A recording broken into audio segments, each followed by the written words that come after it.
Chapter 333. This chapter is Adolf 0812, Reward Wuxia. The dissected materials were sent to the warehouse bit by bit, and then moved into the gem space bit by list. Soon, the gem space was filled again, but there was still a lot of snake meat left that could not be put in. The 8-meter-long sea serpent had a thick body and weighed nearly 2 tons. List directly ordered Mrs. Abby to marinate the snake meat, which would lose some of the magic contained in the meat, but at least it would not rot. The snake skin was damaged to a great extent. Because of the huge body of the 6-headed king sea serpent, it can still be made into a complete set of leather armor, which is an excellent defensive material. This snakeskin alone can be sold for at least 1,000 gold coins. However, List intends to keep it to make leather armor for himself. He is not short of money anyway.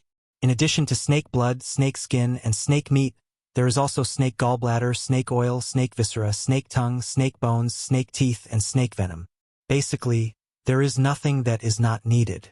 So I decided that this 6-headed king sea serpent will be my personal trophy and will not be sold to the public. He, the consultant Gort, the night teacher Marcus, and the butler Carter made the final decision. Consultant Gort, teacher Marcus, how many gold coins will be given to the knight who participated in the battle? Yes, sir. No one refused to accept it. Followers followed their lord into battle for the sake of rewards. There was still some time before the banquet. The civilians gathered in front of the castle have been driven away, but the story of the great lord slaying the mid-level sea monster will not stop for 10 days or half a month. When the flowers return to Black Horse Island, the civilians on Black Horse Island will continue to discuss it. Even when the caravan comes again, this story will be widely spread throughout the Coral Island. List slaying the snake. Ignoring the fact that the 6-headed king sea serpent was underage and went ashore, ignoring the huge involvement of Dosen, ignoring the crazy assistance of the knight, and ignoring the huge investment in the early stage. The protagonist of the story was always only one person, the Flower Town's Baron, who slayed a mid-level sea monster with a single sword strike. At the same time, all the nobles understood that the time of List's rise was coming soon, perhaps after this year's development order was issued. With the ability to kill mid-level sea monsters, it was enough to fight for glory on the battlefield. However, at this moment, List's reputation for slaying snakes was limited to the Flower Town. The 6-headed sea serpent king was quickly dissected, and a large number of materials were hidden in List's spatial gem. He left a complete snake head behind and prepared to make it into a snake head specimen after it was tanned. He would then hang it on his throne to show off the Lord's authority.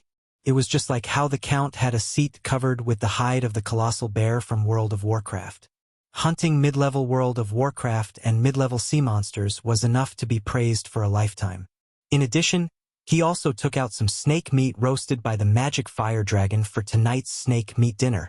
Although he had decided to take the spoils for himself, he could still be generous and let his subordinates have a taste of mid-level sea monsters.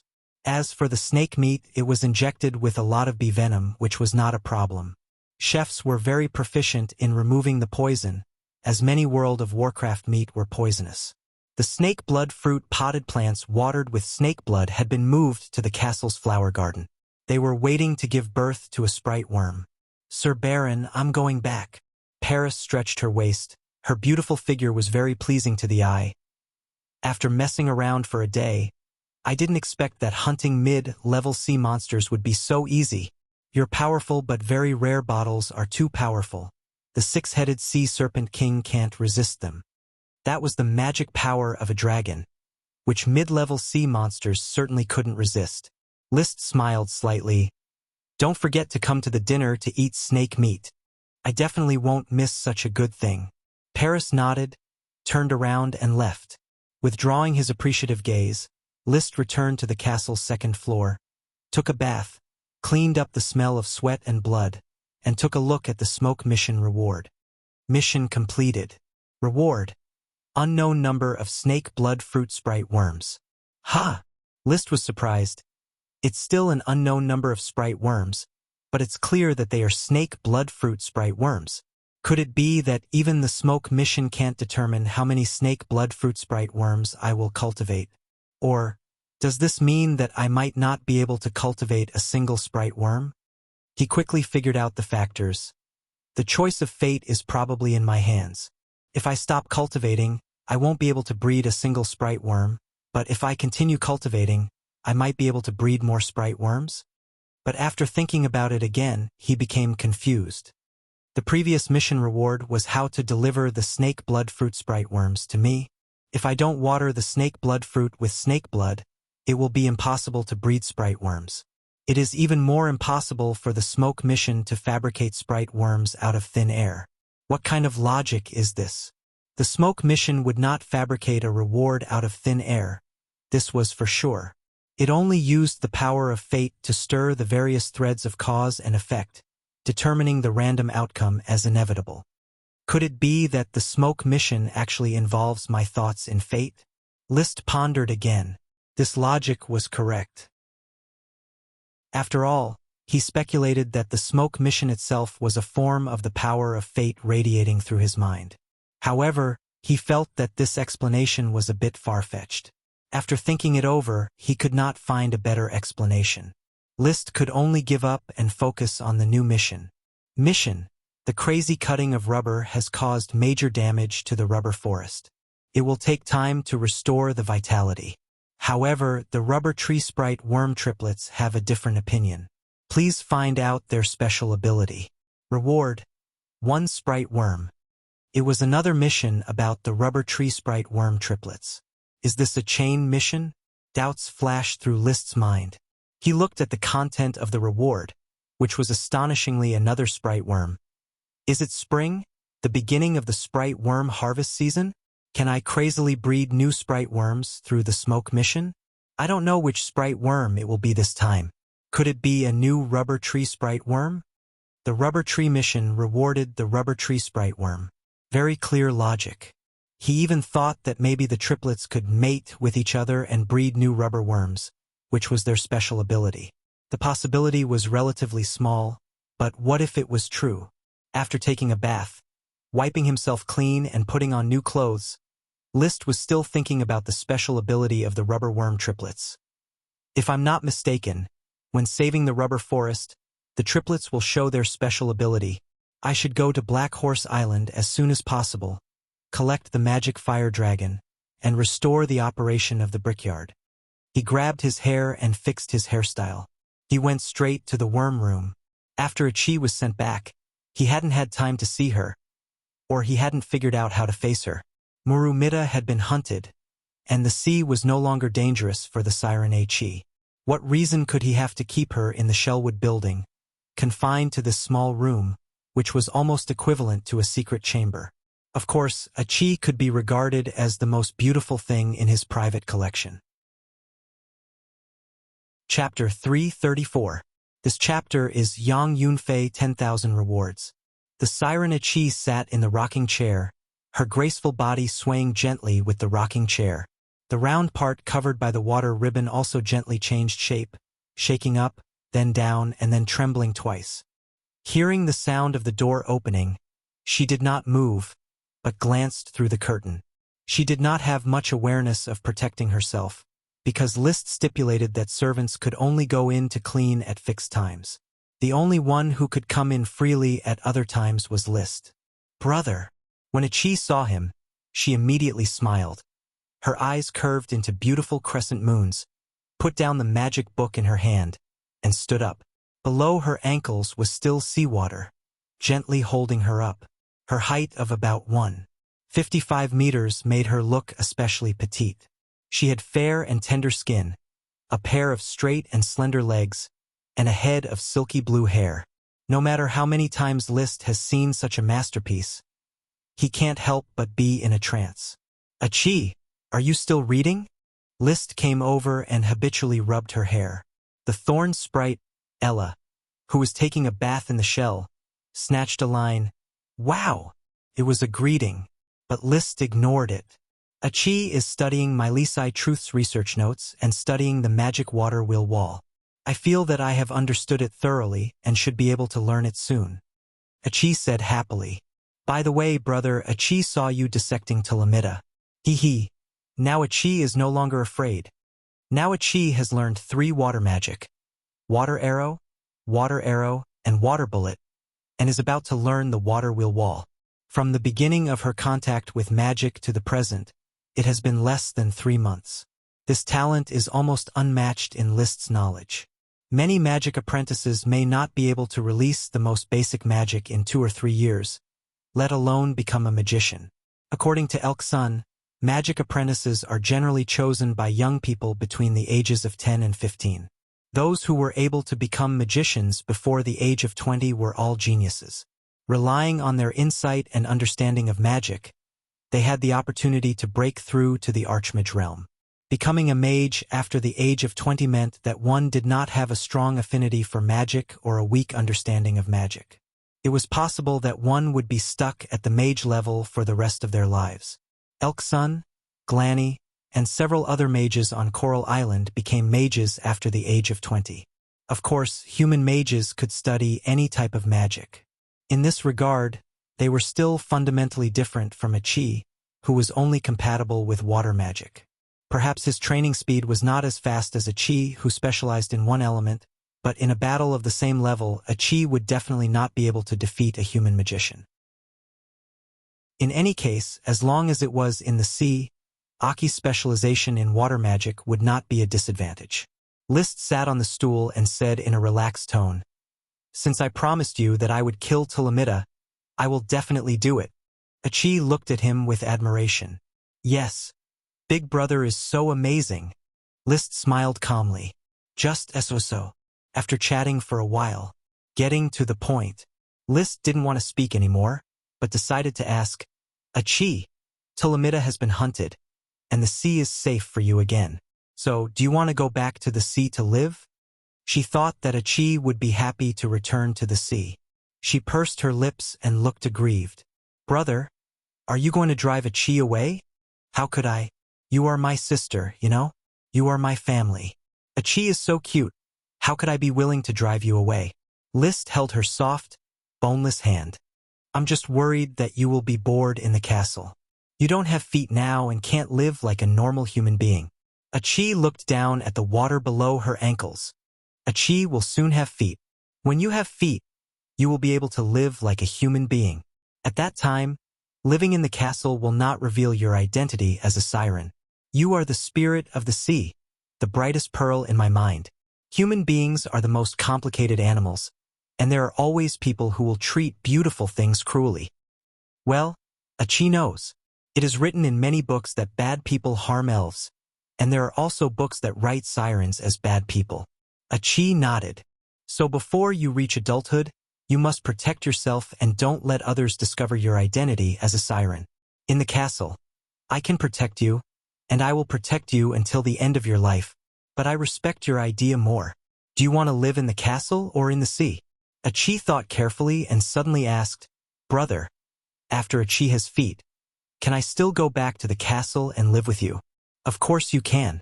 Didn't I say that you are my sister? It is natural for you to live with me." List said righteously. The siren Chi was his private property in his heart. It was impossible for her to leave. It was just that living in the castle was very risky. Once her identity as a siren was exposed, it would probably cause great trouble. Before he could protect Chi, List did not want to take this risk. Then, Chi will live by the sea in Flower Town. Chi finally made a decision. She was a sea spirit born in the sea and naturally longed to live in the sea. "It's just that Chi doesn't want to leave my brother at all. Chi still wants to learn magic." "Oh, Chi is so sad." Chi said. Her big eyes suddenly became wet, and tears were about to fall. Wow! Ella flew over and landed on Chi's shoulder, trying to help her wipe her tears. Even under the telepathic connection, she complained to List and did not allow List to bully her siren sister. Wow! At this time, the atmosphere was very warm. Chi's true feelings made List filled with emotion. Hard work always pays off. He couldn't help but open his arms and hold Chi's body in his arms. He said gently, "Chi, don't be sad. I will build a big house by the sea and give it to Chi. I will live in the house often." "Really?" Chi raised her head from List's arms. and her expression quickly turned happy. Of course, build a big house on the beach of the oyster settlement. Half of it will be soaked in the sea and the other half will float on the sea. You can continue to study magic in the house, and I can also practice chi by the sea. List outlined in a chi's expectant eyes. With rubber, building a house was very simple. When the tide was low, the foundation and the rock platform were watered with rocks mixed with rubber water to ensure that it could withstand the waves. On the platform, the house could be built directly with ironwood thorns, or the flowers could pull a ship of bricks, or even the rocks of the thorns ridge. The house would be built soon, and the mistress would be hidden in the golden house. Chapter 335. Solving a chi's living problems. List's mood was now only refreshed. Before the banquet began, Gort and Marcus had calculated the rewards of the knight who participated in the battle. Excluding List and Paris, there were a total of 7 Earth Knights, each of whom would be rewarded 10 gold coins, 62 apprentice knights, each of whom would be rewarded 1 gold coin, and the construction and logistics officials, each of whom would be rewarded 1 silver coin. A total of 137 gold coins were rewarded. List directly added to this plan. Among the Earth Knights, Marcus Wheeler was rewarded with 20 gold coins for his hard work. Paris was rewarded with 10 gold coins for being unable to be treated differently. Charles Pitfall was rewarded with 15 gold coins for his bravery. Among the apprentice knights, Xavier Oxdung was rewarded with 2 gold coins for his cleverness. In the logistics list, the reward for the town's main officer, Gort and Isaiah, was increased to 5 silver coins and other officials were increased to 2 silver coins. Therefore, the total reward was increased to 170 gold coins. Compared to the mid-level sea monster that could be sold for thousands of gold coins, after deducting the material and labor costs invested, and List's personal contribution, these rewards were enough to satisfy all the participants. When the rewards were announced, everyone who participated in the banquet was so excited that they danced with joy. Just 1 battle reward was worth several years of hard work. So war is always the best way for a knight to make a fortune. The knight couldn't wait to go to the battlefield tomorrow to compete for credit and benefits. These emotions were fully released in the banquet that followed. The rich dishes and sufficient wine instantly ignited the atmosphere of the castle. Flower wine, crescent wine, hopped beer, fruit wine, and rice wine. With Gort presiding over the banquet, it was never dull. List sat in the main seat, and almost every time he ate a mouthful of food, someone would pick up a glass and toast him and flatter him. Before the hunt, many people were skeptical of his decision. After the hunt, no one dared to question List's decision, leaving only endless respect. Wow! Wow! Ella, who loved to join in the fun, never missed such a scene. She ate and drank, adding a lot of joy to the chaotic banquet. When the delicious snake meat was served and everyone had a share, the atmosphere of the banquet reached its climax. Intermediate World of Warcraft sea monster meat. If it wasn't for List's glory, no one here would have been able to taste it in their entire lives. Now everyone had a small piece. He held the knife and fork in his hand. Gort trembled with excitement. Oh my God! The glory of the night. I can't believe that one day I can eat the meat of a mid-level sea monster. I'm so happy that it feels like a dream.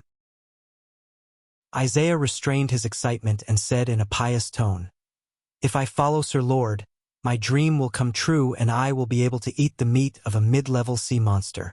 I have no doubt that this day will come. I just didn't expect it to come so quickly.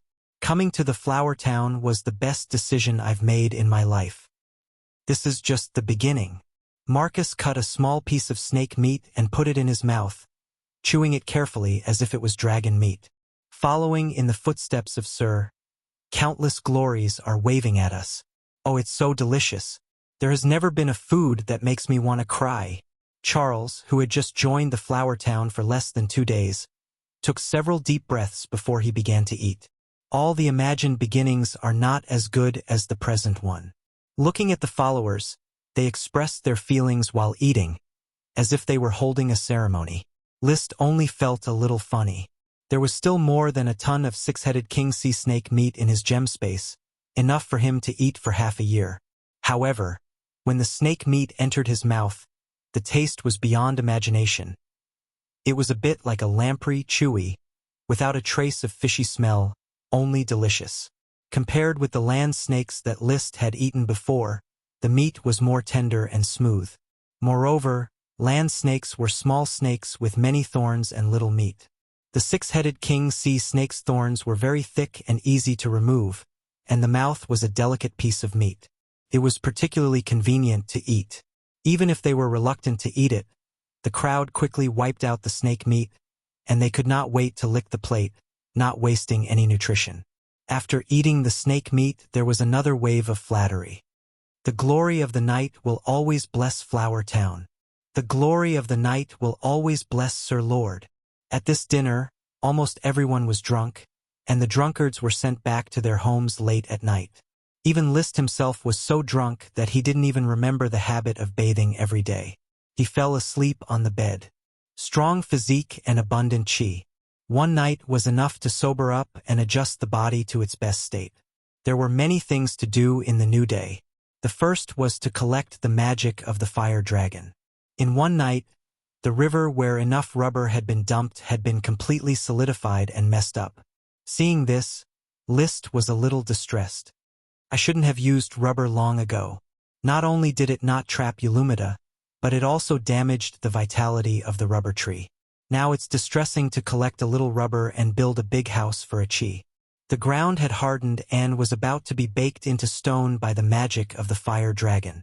The pond in front of the small river had become a dammed lake. The river water gathered and spread around, and the original river could no longer be found. The rock thorns still exist, and these stones will be broken by the surfs in the future and brought back. Stone is an important material for construction, which is the daily product of Dosan. It took a whole morning to collect the magic of the fire dragon and put it into the spare fire dragon can. There was no trace of residual fire dragon magic. In the afternoon, the snake blood fruit was watered with snake blood for the second time. The magic eye observation did not find any signs of breeding sprite worms. Then List took a chi and the rubber worm triplets and sailed to Black Horse Island on the flowers. A chi was about to enter the sea, and she could no longer stay in the castle. It was foreseeable that in the next period of time, many nobles would visit Flower Town to inquire about the mid-level sea monster. If she stayed, there was a high chance that she would be discovered. A chi, can you keep up with the speed of the flowers in the sea? List asked. Brother, a chi swims very fast. The speed of the flowers is very slow. As long as a chi exerts her strength, she can get rid of the flowers. So a chi entered the sea and followed the flowers. In order to facilitate communication, List had 2 small horns made. As long as he wanted to find the other party, he could blow the horn.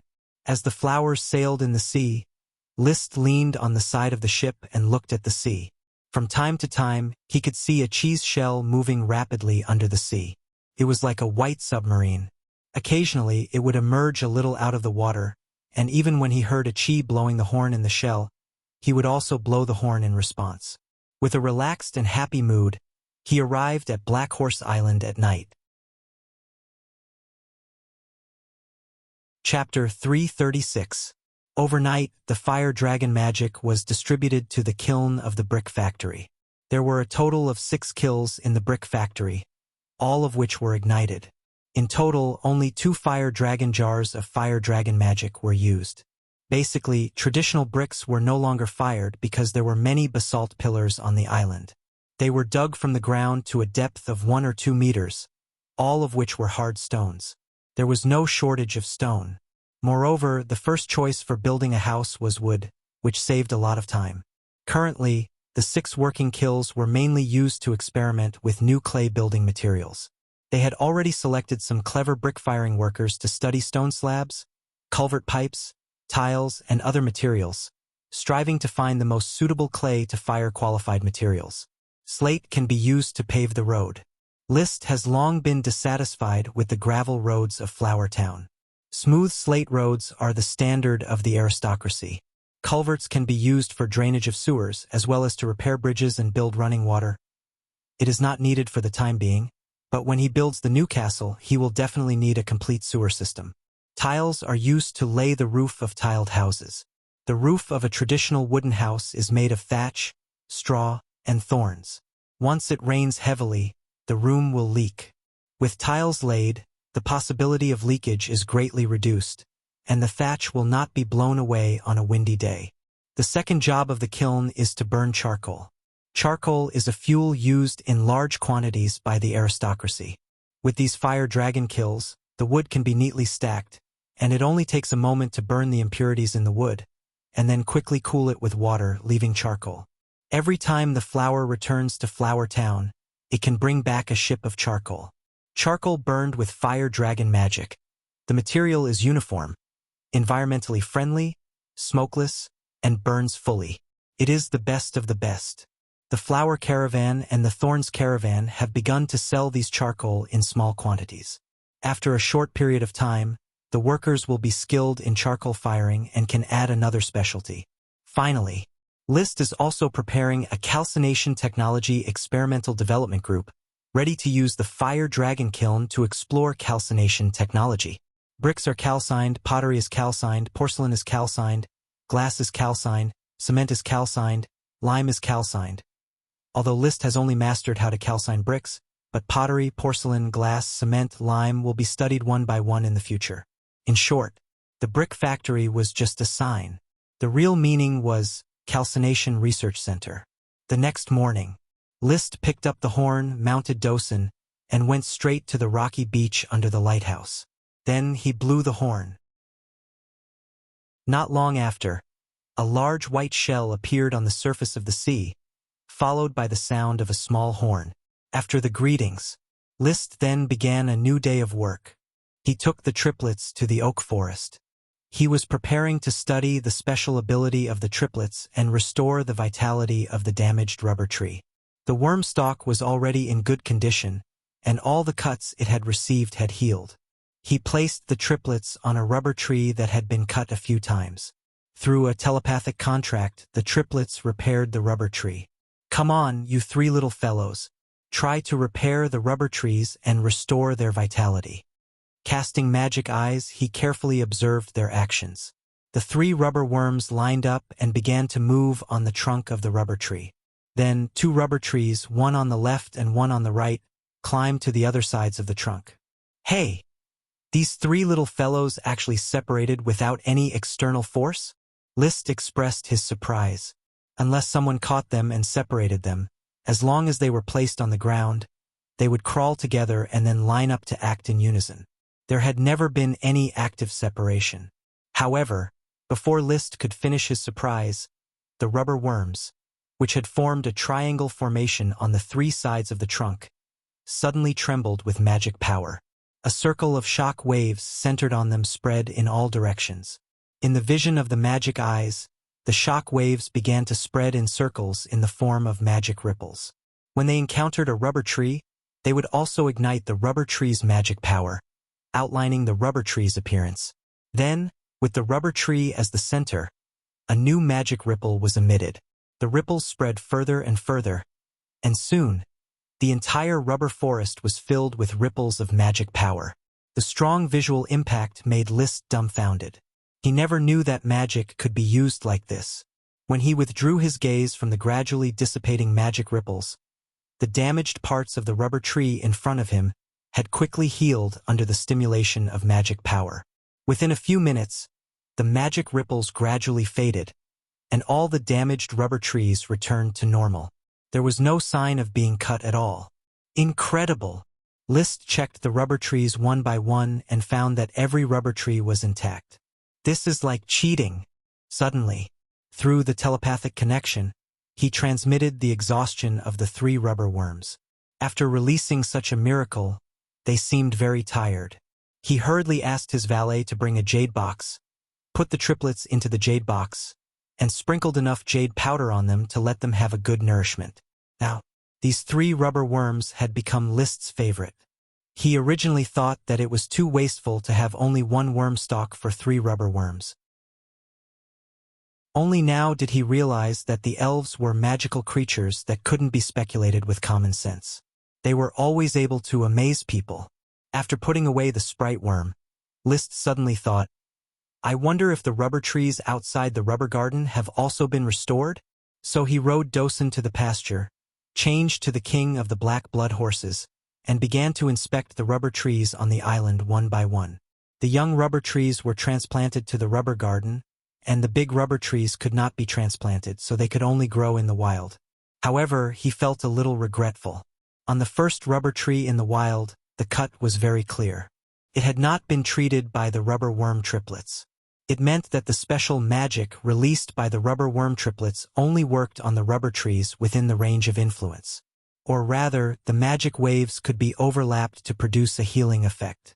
Rubber trees beyond this range would not be able to enjoy the buff of the rubber worm.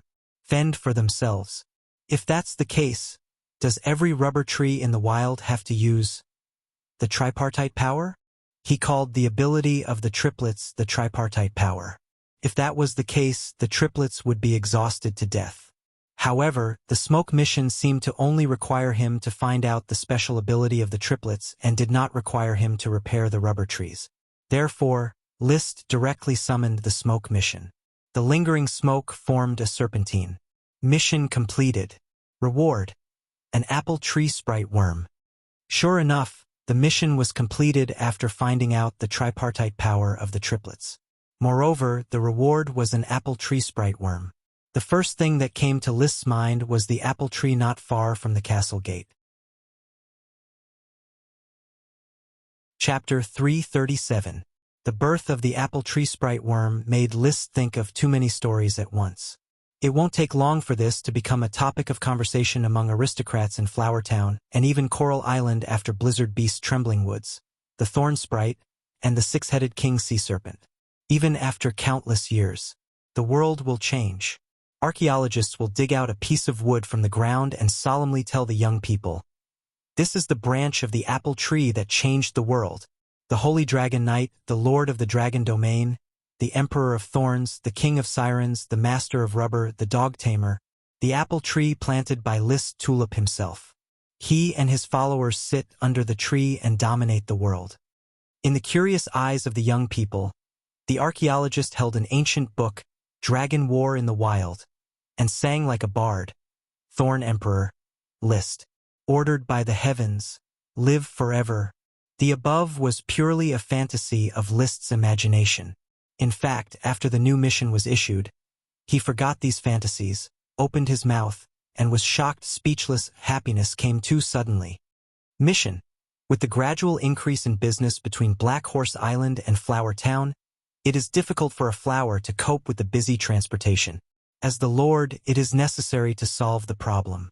Please purchase a medium-sized seagoing ship. Reward: a sprite. He couldn't believe what he saw, so he closed his eyes, rubbed them hard, and called out the smoke mission again. The mission reward was still written a sprite, instead of a sprite worm. A real sprite as long as you buy a new ship. You can get it. It's a bit unacceptable. Too sudden. Why don't you just give me a sprite instead of 5 or 6 chain missions? List always felt that with the nature of the smoke mission, it was difficult to directly draw out the sprite. Because smoke missions cannot produce rewards out of thin air. It is through the power of fate that a needle is threaded to present a reward. It is conceivable how many threads of fate need to be changed to draw out a sprite. However, when he took a deep breath and calmed down, he realized that he had made a mistake. For the power of destiny, it did not need to lift a stone at all. It only needed to find a fulcrum and gently move it to change the entire stone, or even pry up an entire earth. If there is an elf around Flower Town and Black Horse Island, can it be moved by the smoke task and then used as a task reward? With that in mind, everything suddenly became clear. Thinking back to the smoke mission, even the invisible dragon was drawn over. It was evident how magical the power of fate was. The initial excitement slowly subsided.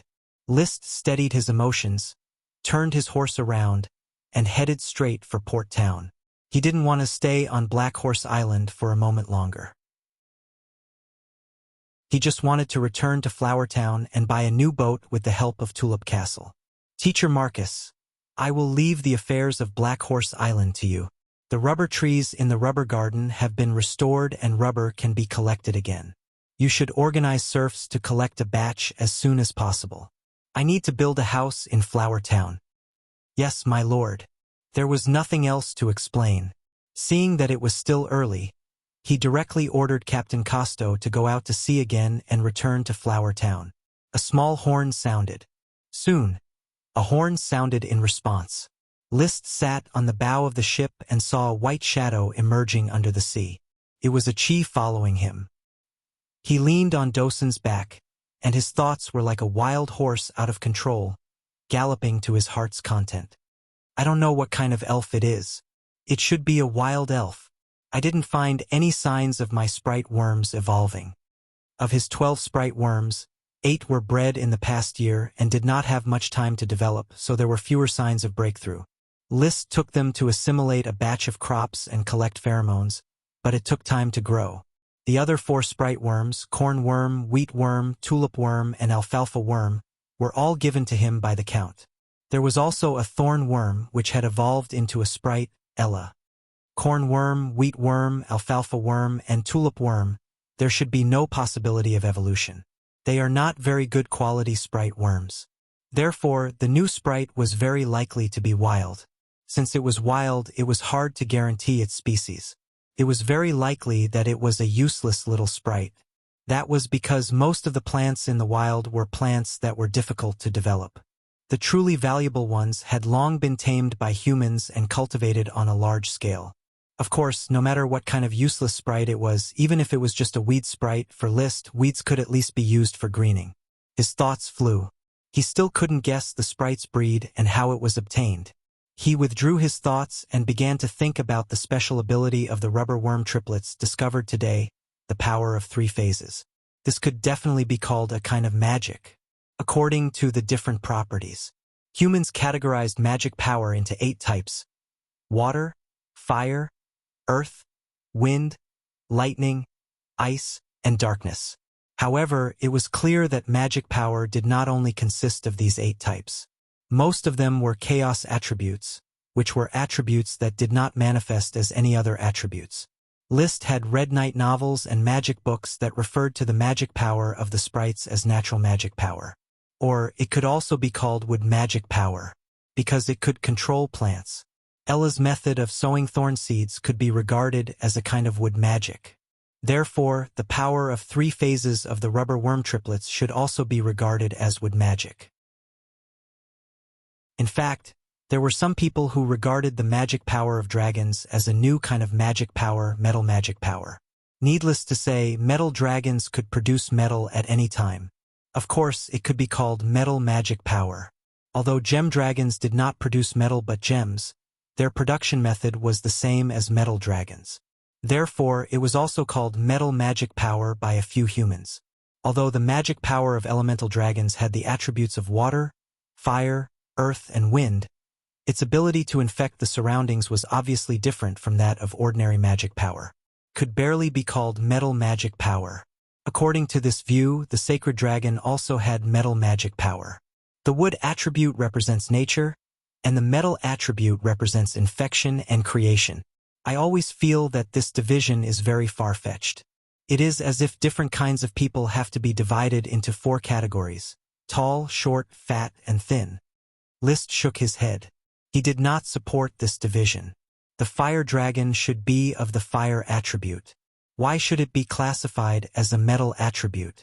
Like a siren, a chi had unusual magic power, but she had an affinity with the water attribute and should be classified as a water attribute creature. The fire dragon naturally had extraordinary magic power, but it released fire magic power, so it should naturally be classified as a fire attribute creature. In short, there are thousands of extraordinary manifestations of magic power. There is no need to stick to which attribute it is. The power of 3 phases is magic formed by magical magic power. It was not clear yet. This was unique to the rubber worm or the triplet sprite worms. Liszt believed that he would have this type of sprite worm in the future. Chapter 338. In the evening, he arrived at the Port of Flowers. After confirming that a chi had returned to the seaside, List returned directly to the castle and began to count how many gold coins he had. The result was that if he did not sell his fixed assets, he could probably only gather 100 gold coins. The flower wine market has not yet fully opened, and it is difficult to raise many gold coins in a short time. This money is not enough to buy a medium-sized ship. I have to prepare at least 500 gold coins. The first generation of Sapphire Grand Duke Andrew Sapphire had not yet created the Grand Duchy of Sapphire, and human beings living on the mainland had not yet entered the age of navigation. Ships were mostly powered by oars, poles, and oars. They sailed in inland lakes and rivers and rarely even appeared offshore. It is not known when the sail was invented. It is estimated that if you want to trace it back, it will be traced back to the Moon Empire. All the cultural sources of the world can be related to the Moon Empire. But sailing must have been carried forward by the Grand Duchy of Sapphire because it was the first human country to be established on the island. There was a lack of serfs, food, and minerals on the island. Everything had to be snatched from the mainland. Small inland boats such as oars could not withstand the wind and waves. Sailing ships became the main force of navigation. Driven by war, sailing ships developed rapidly between the archipelagos in the Grand Duchy of Sapphire. Basically, oars have been eliminated here. Only sailing ships are being built and sold. There are currently 3 classes of sailing ships: small one-masted sailing ships, medium-sized 2-masted sailing ships, and large 3-masted sailing ships. Sails are all horizontal sails.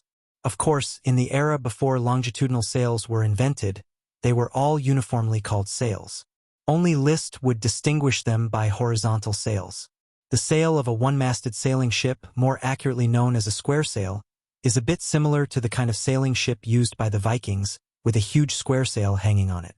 The sail of a 2-masted sailing ship is composed of small horizontal sails, and the same is true of a 3-masted sailing ship. These 3 classes of sailing ships are divided into 3 types: cargo ships, ordinary ships, and fast ships. Cargo ships are very spacious and the cargo holds are huge, but they move very slowly. Fast ships are narrow and the cargo holds are small, but they move very fast. Ordinary ships are a combination of the two, neither big nor small, neither fast nor slow.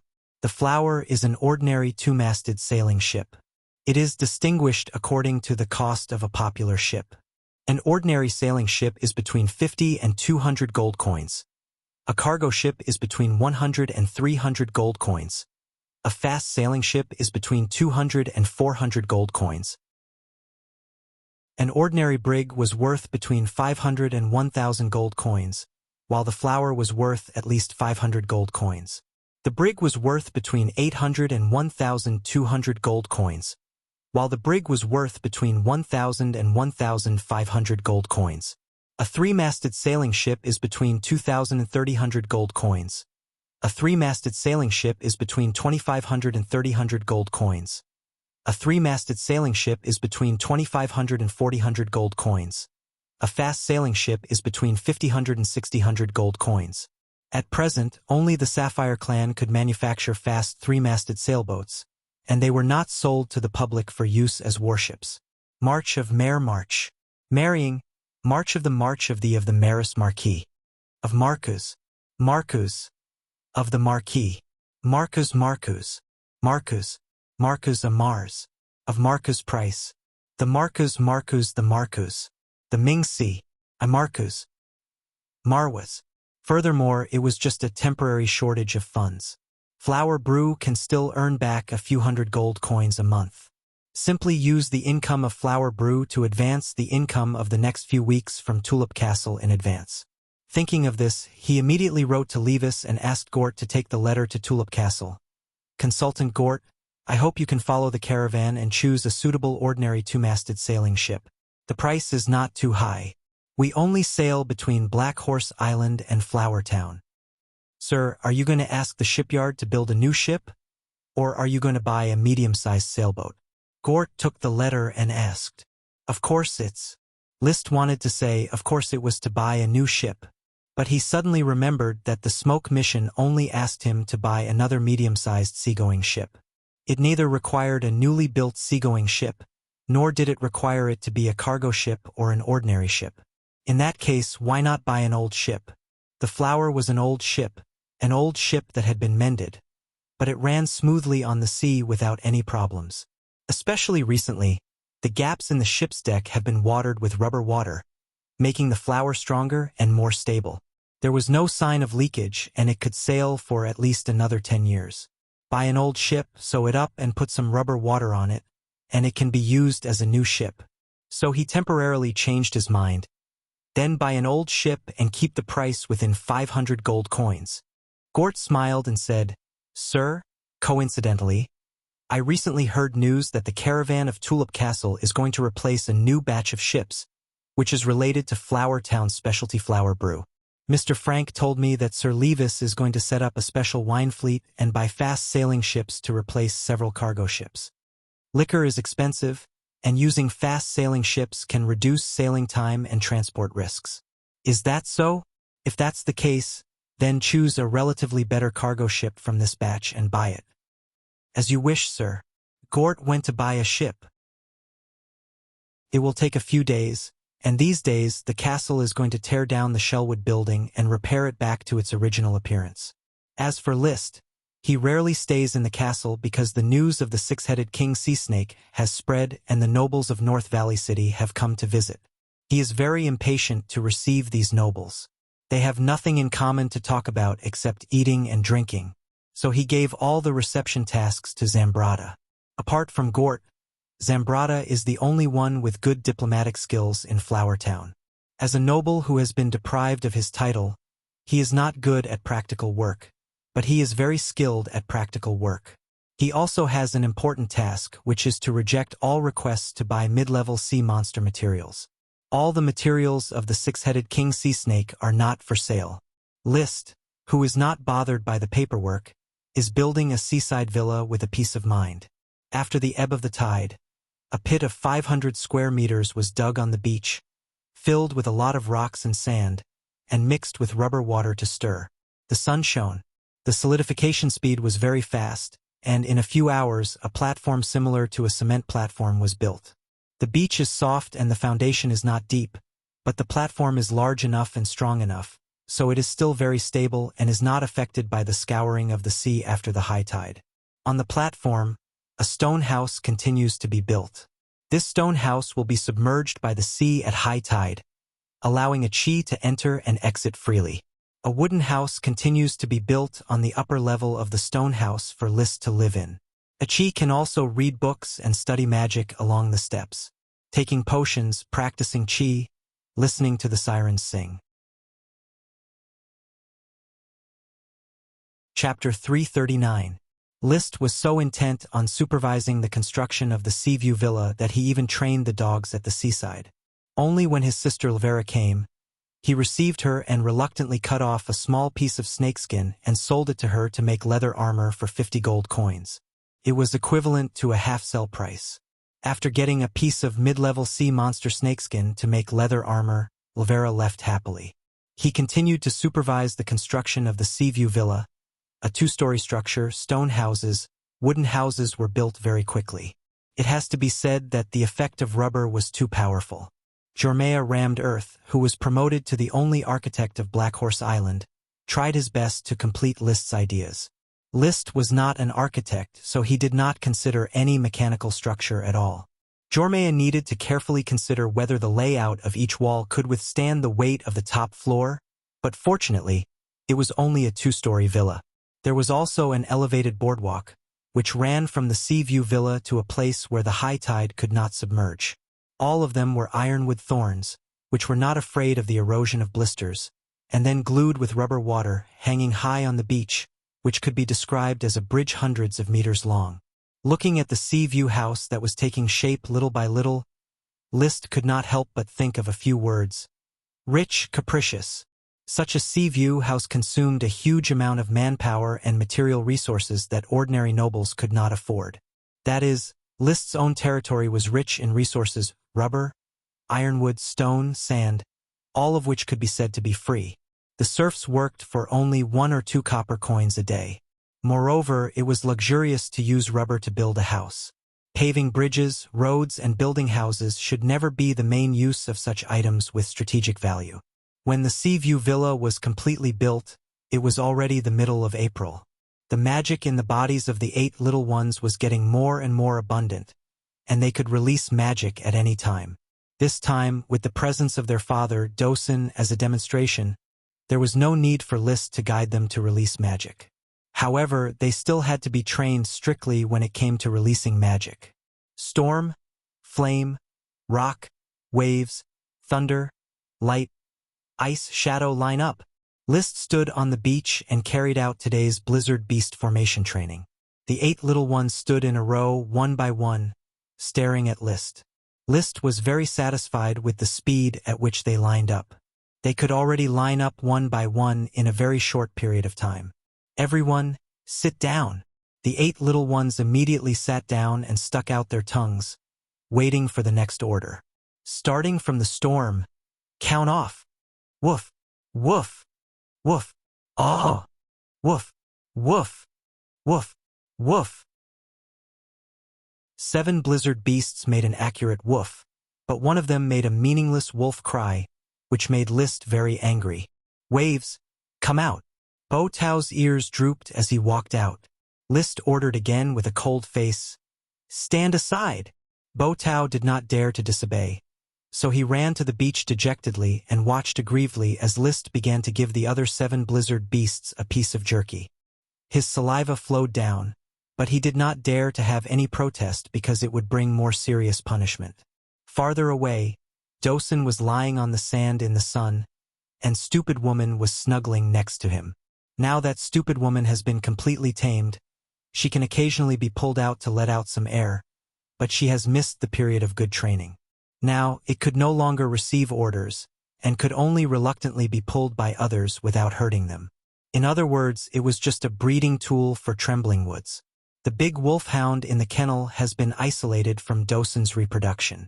Stupid Woman is the last hope, but it seems that Stupid Woman should also have reproductive isolation. After giving birth to 8 little ones, she mated with Dosun several times. Unfortunately, there was no movement in her stomach. If you want to continue to cultivate blizzard beasts, I'm afraid it will be against ethics and adopt inbreeding so that 5 males and 3 females can pair with each other, or Dosun can also participate.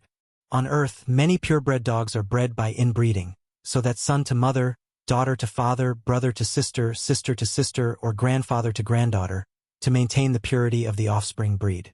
List has seen documentaries about this situation, and most purebred dogs have serious health problems.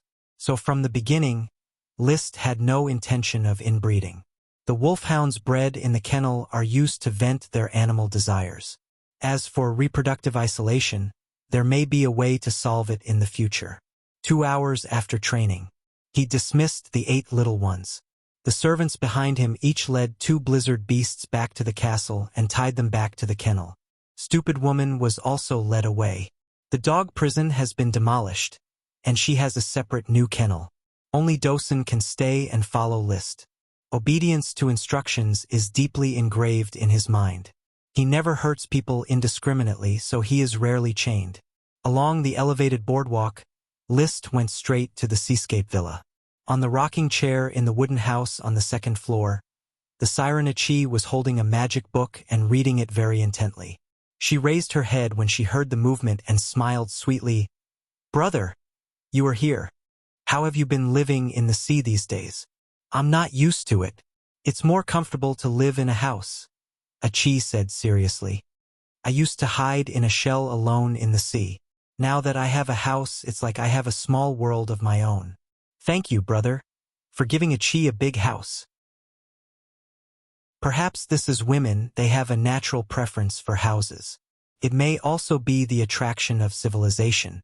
The original human beings also lived in the wild and caves.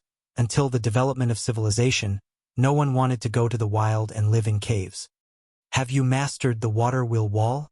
"Well, brother, look." Achi put down the magic book, waved her palm gently, and a round water disc immediately appeared in front of her. The water disc rotated like a wheel. The high-speed rotation of the water can form a very strong defensive shield, which can block the impact of an instant explosion. List pulled out the red blood sword and tested the strength of the water wheel wall. He found that it was indeed strong and had an elasticity that pushed the red blood sword outward. Judging from his experience, he would need to use at least one fighting skill to break this water wheel wall. Achi was now becoming more and more scholarly and continued to explain. According to the information summarized in the magic books Achi read, the water wheel wall and the water whirlpool are the decomposition forms of the higher-level water wave shield. Achi is already learning the water whirlpool. After learning it, she can almost study the water wave shield. That's amazing, my Achi. List gave a thumbs up. The immature little siren was now going to attack the great magician. He no longer disturbed Achi's magic study, but set up a small magic fire dragon. The seaside house was relatively humid. He intended to use the burning effect of the magic fire dragon to dispel the moisture and keep the room dry. It was also to create a good environment for taking potions, limited to one room.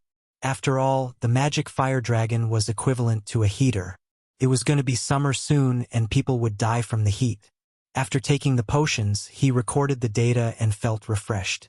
List said goodbye to the siren Achi and returned to the castle for lunch. Achi, who had been reading magic books for a long time, stretched, ate a few raspberries, then returned to the shell and swam to the sea. She liked to swim in the sea in the afternoon to wash her body and mind. Chapter 340. The second ship of Flower Town came quickly. It was a big, fat, two-masted sailboat with a half-new hull and a mended sail. The Flower had just returned from transporting charcoal and was moored in the flower port, making the best comparison with the sailboat. The width was about twice that of the Flower and the length was basically the same. The sail of the mast was also wider and looked fatter than the Flower. However, its bow was also wide and not as sharp as the bow of the Flower. With such a shape, the speed could not be fast. The Flower could reach a speed of 7 knots, but its speed was limited to 5 knots. It was estimated that it would take 15 or 16 hours to cross Flower Town and Black Horse Island. They would set off before dawn and would only arrive after dark. "Sir, I bought it." Gort jumped off the ship excitedly and quickly rushed to List to report. It cost a total of 340 gold coins. This barley has been running for 2.5 years without any accidents. It is of good quality in all aspects. Comparing several cargo ships, the barley is the most suitable. Captain Costo of the Flower, after a careful inspection, agreed with Gort's statement. "Sir, this barley is really good. It is worth 340 gold coins." List did not know much about ships, but he was basically satisfied with the barley. The overall framework of the cargo ship was good. With a little repair, it could definitely be made into a new ship. He thought about it and said, "The barley does not fit the temperament of Flower Town. Change it to thorns." Thorns were a specialty of Flower Town and the first species of sprite. Naming it after thorns was in line with the characteristics of Flower Town and directly pointed out the glory of the Lord. The task of repairing the thorns will be handed over to Captain Costo. In addition, you have to train a qualified new captain and a sufficient number of sailors as soon as possible. In the future, the Flower Town will not only have these 2 ships. I need more captains and sailors. Costo said excitedly. "Yes, sir. Costo is willing to help." Sailing was his dream. Leading a ship to sail and leading a fleet to sail were 2 very different realms. He looked forward to the day when the fleet of flowers would sail across the sea, and he firmly believed that this day would not be too far away. In the near future, the great Lord will bring it all. List did not waste any more time at the port. After receiving thorns, he returned to the castle. He then summoned the smoke mission. Mission completed. Reward 1 mangrove sprite. Mission complete. The elf was also rewarded. Although he didn't know where it was, seeing the 2 serpentines of mangrove, he already knew where he had to go to find the elf. It was a subsidiary island of Black Horse Island, Mangrove Island. However, there didn't seem to be much surprise. He seemed to be a little disappointed. Mangrove fairies. Is it a mangrove? It's a common tree by the sea. What was the use of the mangroves that formed the mangrove forest? preserve the ecological environment? List sighed faintly in his heart. True enough. The reward obtained without a chain mission couldn't be expected to be good. Compared to the thorn lesser sprite that could produce potions and ironwood, the mangrove lesser sprite was much weaker. When he passed by the mangrove forest, he circled it carefully and did not find any signs of magic. This meant that there was no magic potion. Mangroves were mostly miscellaneous trees with little value to collect. In addition, they could not produce potions. It could be seen that the mangrove lesser sprite was indeed a bit useless. I can't be so arbitrary. After all, I haven't investigated it clearly. Maybe there will be potions produced in the depths of Mangrove Island. I only looked at the periphery and didn't even find the mangrove lesser sprite's worm stalk. It should be growing in the depths of the mangrove forest on the island, so how can I capture and contract it? No matter how useless the lesser sprite was, it was still a lesser sprite. It would be a huge surprise if it mutated into a new potion species one day. Therefore, List put away his disappointment and cheered up. He was ready to sail to Mangrove Island immediately to find the mangrove lesser sprite and contract it. However, the mangrove forest was difficult to climb, and it was even more difficult to find the mangrove lesser sprite. By the way, I can bring a Chi along. She is a siren and can come and go freely in the sea. Maybe she can help me search the mangrove forest and find the mangrove lesser sprite. He immediately ran to the beach to look for a Chi. However, he did not forget to take a look at the new smoke mission.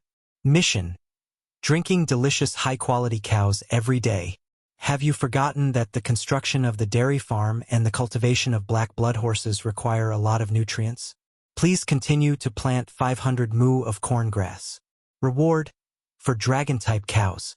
After browsing the new mission, List's mouth raised into a smile.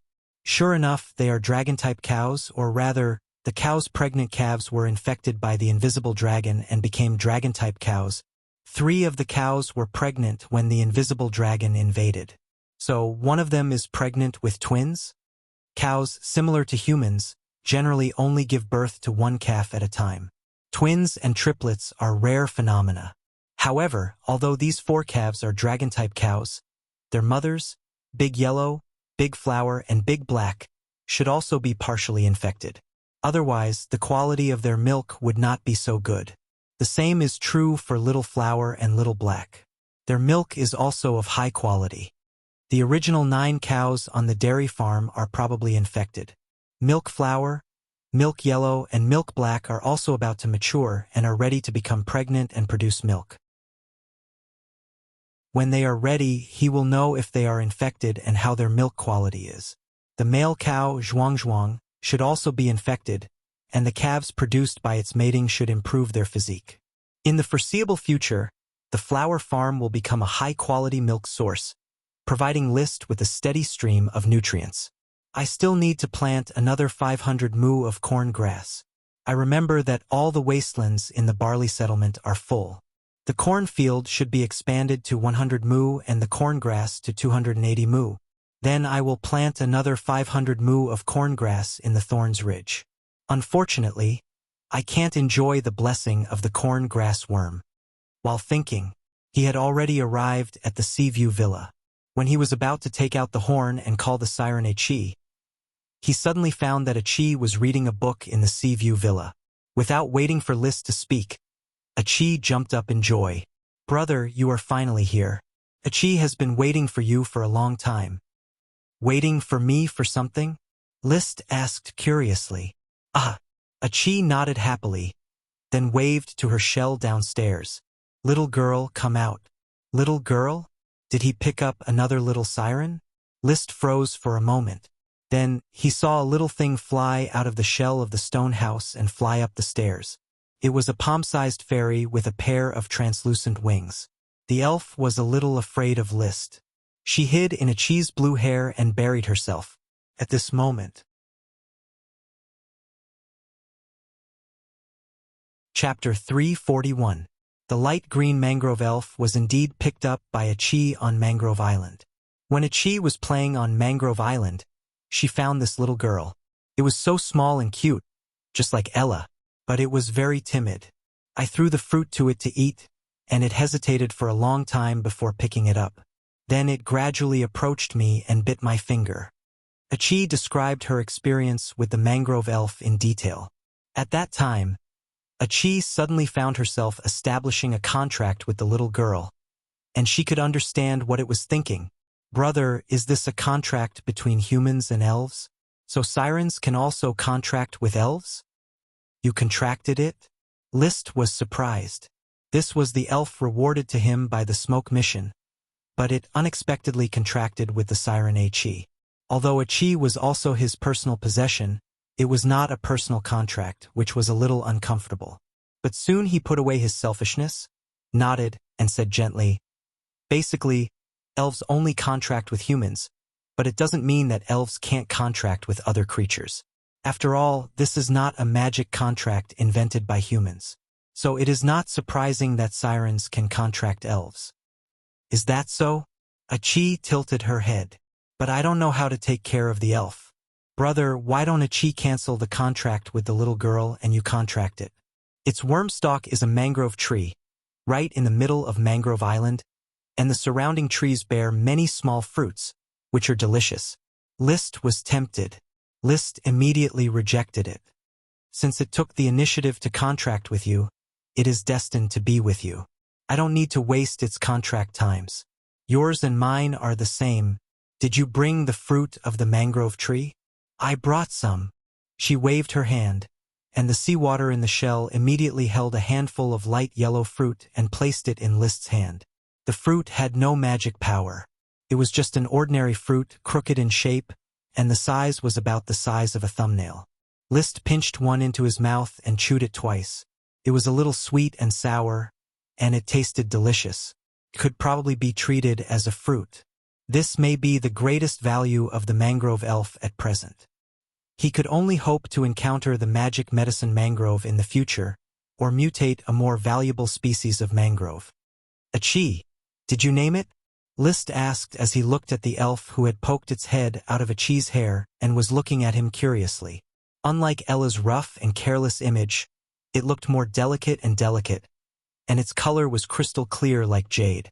There were 2 small green leaves and a small red flower on the top of his head. Her big eyes blinked, appearing extremely pure. It made a sound like a little girl talking to herself. Ji-gu. No wonder Achi called it a little girl. Brother, I've been thinking for a long time, but I still can't think of a name for it. Why don't you give it a name? Let me. List didn't refuse. After thinking for a while, he had an idea.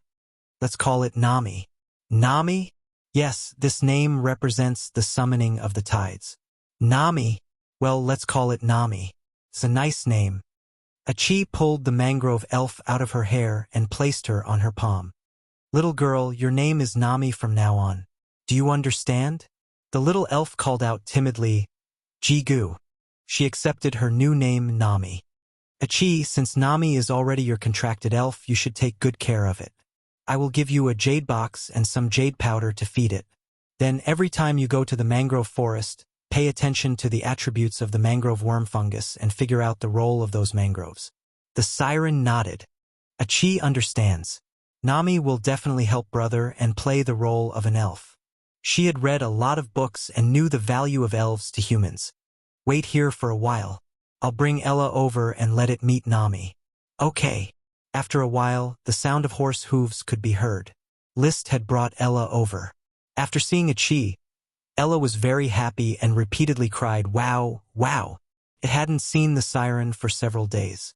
At this time, from Achi's hair, Nami poked her head again. Suddenly, the 2 elves met for the first time. Ella was stunned. It flapped its wings and stared at Nami in a daze. No one knew what it was thinking. It was not the first time it had seen its kind. It had seen it in Tulip Castle. Nami was seeing its kind for the first time. She stood on Achi's shoulder and waved her hand. Looking at Ella, she greeted softly, Ji-gu. 10 seconds later, Ella reacted and flew over to Nami. List watched the interaction of the 2 little guys with a smile on his face. He felt that such a picture was really beautiful. However, the next moment, his smile stopped abruptly. He saw Ella fly to Nami, raise her little hand, and directly slap Nami's head. Wow! Her emotions were strong. List immediately sensed that she was telling Nami to get out. Nami was directly slapped by this slap and fell from Achi's shoulder. Fortunately, Achi reacted in time and separated a water belt to catch Nami. Falling on the hose, Nami bursts into tears. Ella! List hurriedly shouted. Stop it! After listening, Ella put her hands on her waist and swaggered in the air. She shouted wow to List and wow to Achi, as if to show how powerful she was. When she saw List, she glared. She flattened her mouth and flew back to his shoulder, not daring to make trouble. On the other side, Achi had already held Nami and comforted her softly. Don't cry, Nami. Ella didn't mean it. It's usually very cute. I believe you will become good friends. This was not a happy meeting. After Achi's comfort, Nami no longer cried, but hid in her hair and never showed her head again. Compared to Ella's boldness, she was really timid. Take care of Nami? List didn't know what to say, so he simply took Ella back. Along the way, Ella was naturally scolded and punished. She was not allowed to leave the worm room for 3 days. If she hits another elf next time, the punishment will be doubled. In the face of such punishment, Ella looked dispirited all the way. She was too active, and confinement was a nightmare for her. Moreover, there was no warm shell to bathe in the worm room. When he returned to the castle, the town's administrative officer, Isaiah, just arrived. Sir, what can I do for you? Ella was handed over to Butler Carter to be sent to the worm room. List said, I intend to expand 500 acres of corn grass. See if there are any wastelands that can be cultivated and immediately arrange serfs to cultivate them. Now it is past the spring plowing season, and the cultivation should be completed as soon as possible. We already have 280 acres of corn grass. According to the arrangement at the beginning of the year, it is enough for Flowertown to use. Why do we still need to cultivate 500 acres? Because I intend to expand the scale of cattle and horses. As you wish. Isaiah took the order and left. Mrs. Morrison brewed milk tea and Carter brought it to List. Picking up the teacup and taking a sip of fragrant milk tea, List's mixed emotions were well calmed. Anyway, the territory's second elf has been obtained. Chapter 342. Just like Achi, List didn't want to expose Nami at this moment. Although the true benefits of the smoke mission were not known, the exposed parts were already scary enough. If he continued to expose himself, it would be beyond the scope of the knight's glorious blessing. List was a cautious person and would continue to keep a low profile. For example, now, hiding in the castle's flower bed, he quietly watered 20 pots of snake blood fruit with the blood of the six-headed sea snake king. When most of the snake blood was used up, 4 of the pots of snake blood fruit had a magical reaction and successfully bred snake blood fruit sprite worms. Another 4 sprite worms. I feel that this year will be a bumper harvest. List stopped watering the snake blood fruit potted with snake blood. In the future, he only needed to fertilize the sprite worms and provide them with sufficient nutrition. There was no need to waste the snake blood. The snake blood was mainly concentrated on watering the remaining 16 pots of snake blood fruit. However, after 2 days of continuous watering, the remaining snake blood fruit pots still had no reaction.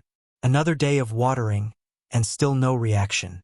It seems that the snake blood fruits that should have produced sprite worms should have been produced long ago. As for those that cannot be produced, there is no point in continuing.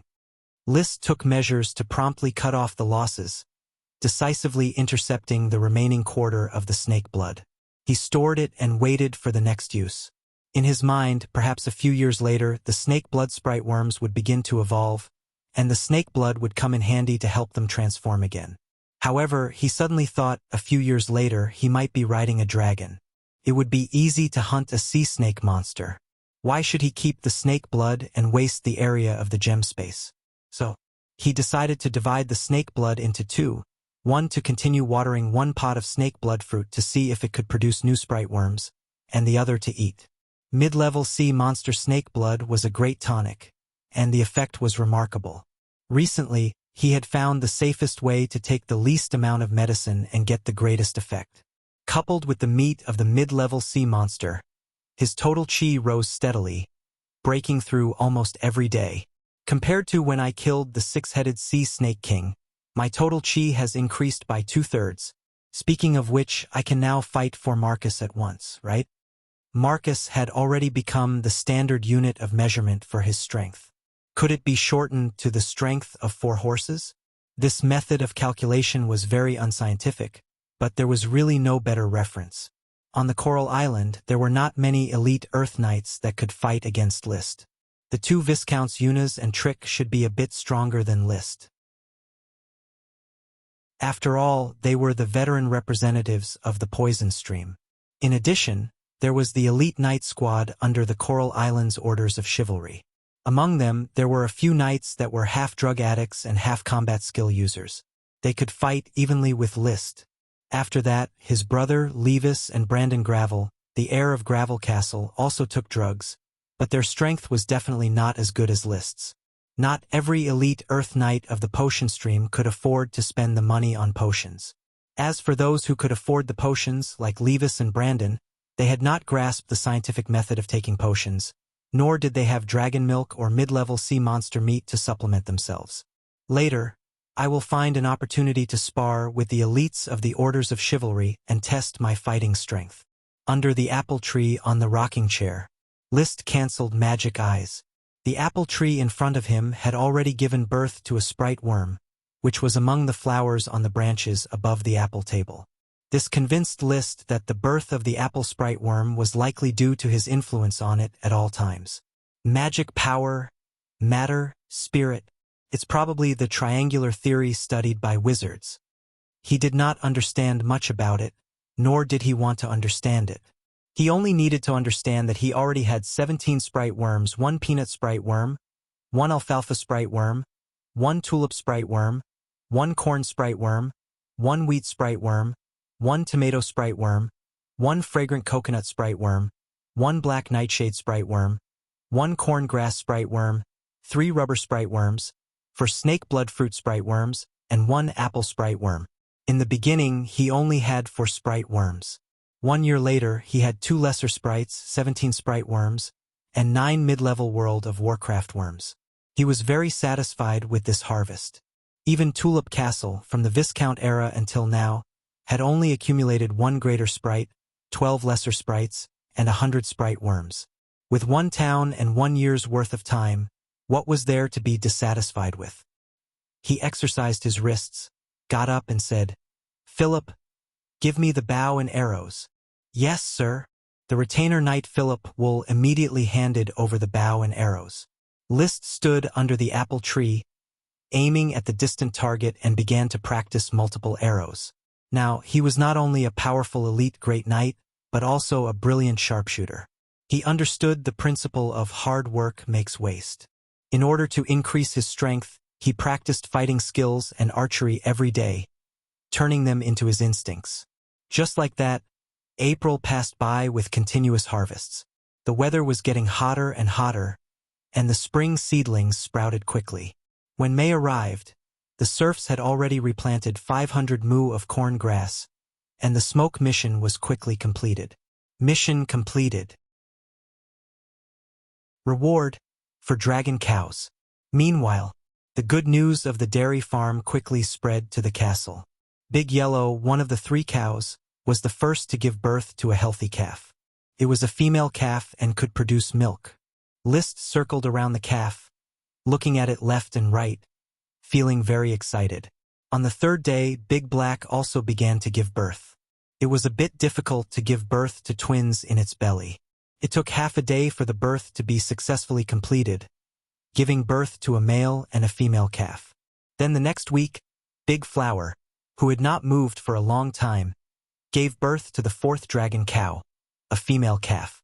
List personally named the 4 dragon cows, 3 female calves, Young Flower, Young Black, and Young Yellow, and the male calf Strong. Inheriting the historical tradition of the dairy farm, the 5 stages of young, milk, small, big, old, strong, and strong corresponded to 5 different names, which was very eye-catching. He also instructed the serfs of the dairy farm. From now on, the dairy farm's cows are divided into 3 levels. The first level is the best, which are these 4 calves. You have to feed them with the best feed and the most meticulous care. The second level is the original 9 cows, which also have to be carefully taken care of. The lowest level is the newly purchased cows, which have to be treated normally. Yes, Sir Lord, your instructions are the goal of our work. The old steward of the dairy farm was very thin. He wanted to flatter List, but he was not good at it. He was very good at delivering calves, and all 4 calves were delivered by him. For this, List rewarded him with 4 silver coins in recognition of his contribution in delivering calves. 1 silver coin for each successful calf. So for the past week he had been very happy. When leaving the dairy farm, List could already see the future pastures of dragon cows. At that time, all the milk in his diet would be replaced by dragon milk. Nutritious. Chapter 343. Taking potions, practicing fighting skills, practicing archery, practicing actual combat with Paris, training dogs, playing the piano, patrolling the territory, communicating with the sirens, teasing the mangrove sprite Nami, replying to the island's aristocrats and declining the invitation to the banquet, holding a dinner party, listening to flattery, consuming a lot of food, and watching Ella make trouble at the banquet. Riding a horse, traveling by boat, traveling between Flower Town and Black Horse Island. Life in May was basically such a smooth start, but List did not feel monotonous. Although there was no TV, computer, or mobile phone, life here was full every day. From morning to night, as long as he wanted to do something, there would be a lot of things waiting for him. Just like now, hiding in the castle's flower garden, watering a single pot of snake blood fruit with the snake blood of a mid-level sea monster. After more than a week, there was still no magic feedback. It turned out that the first few times of cultivating snake blood, if it could not successfully breed a sprite worm, it would be useless in the future. He decided not to waste the snake blood anymore and focused on the smoke mission.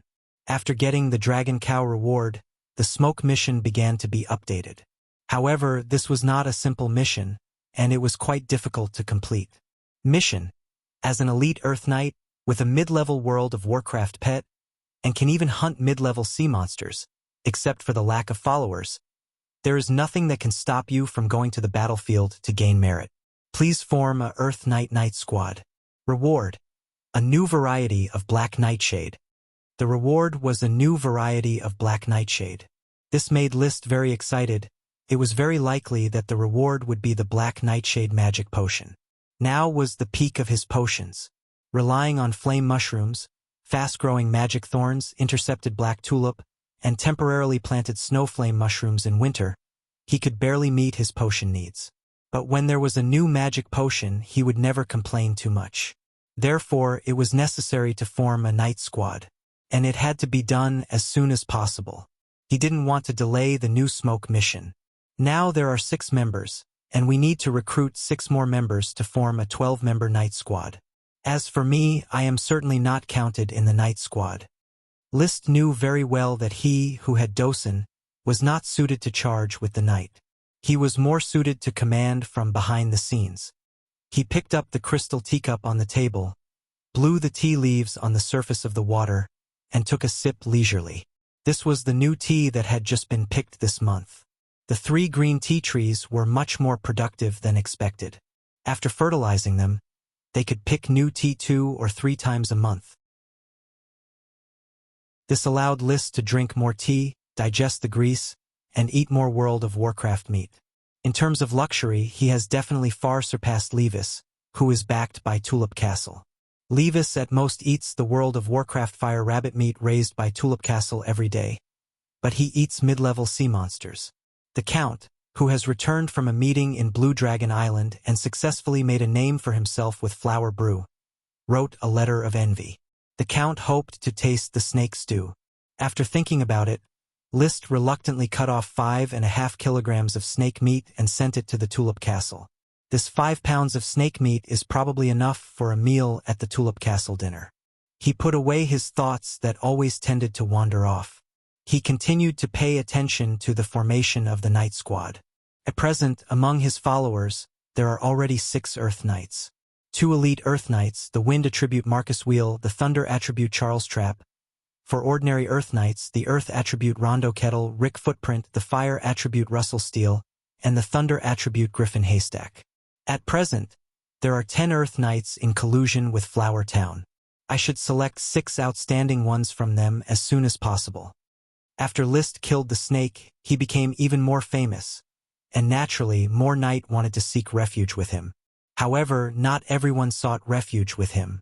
Morality, character, age, and identity were all criteria to be carefully measured. Putting down the teacup, List glanced around the apple table and asked, Consultant Gort, Teacher Marcus, Charles, Zambrata, which 6 of these 10 Earth Knights do you think should be recruited to form a Knight squad? Gort and Marcus were his teachers and most trusted people. Charles was a veteran elite Earth Knight, and his marginal identity allowed him to provide better ideas. Zambrata was an aristocrat who had been deprived of his title, but he also had his own vision. List called them over to give him advice. Gort shook his wooden cup. The leaves of the green tea tree are indeed magical leaves. The first taste is very bitter, but the more you taste, the more mellow it becomes. Sir, I don't have an intuitive sense of the strength of the Earth Knight, so I can't give more advice, but Henry is not qualified. He has committed theft. Then let's eliminate Henry first, List decided. Henry was strong and brave, but he had committed theft, which was a stain on his record. Zorro and Paul are too old, and there is no need to train them. I suggest giving them up, Marcus said seriously. These 2 were over 40 years old, and were still ordinary Earth Knights. Even without Marcus's suggestion, List did not want to recruit them. You can exclude them. Charles drank a cup of good tea in one gulp. He was a little hesitant, but he still said, Sir, I have some selfish motives. Victor used to humiliate me, and I'm ashamed to be with him. This is just my personal grudge. If you still want to recruit Victor, I'll obey your arrangement. Victor was only 26 years old, and his strength was about to reach the elite Earth Knight level. List liked this person very much, but he did not expect him to have such a grudge against Charles. After thinking about it, he said, Then exclude Victor. Thank you, sir. Charles solemnly saluted. Next, Zambrata also gave his opinion. After a few rounds of discussion, dispute, compromise, and several rounds of conversation, the Knight candidates were officially determined. Water attribute Simon Pan, born a freedman, 28 years old, graduated from Knight Academy. Water attribute Norman Twine, born an aristocrat, 23 years old, the second son of a Lord Knight, graduated from Knight Academy. Ice attribute Leslie Deadleaves, born a freedman, 30 years old, graduated from Knight Academy. Earth attribute Eric Gonwood, born a freedman, 32 years old, graduated from Knight Academy. Fire attribute Daniel, born a serf on the outer island, no surname, 29 years old. His last follower was a Lord Knight, but he died on the battlefield. Wind attribute David Yellowteeth, born a freedman, 24 years old, graduated from Knight Academy. The Knight Academy established in Tulip Castle has basically trained most of the Earth Knights on Coral Island, including List, who have studied in Knight Academy.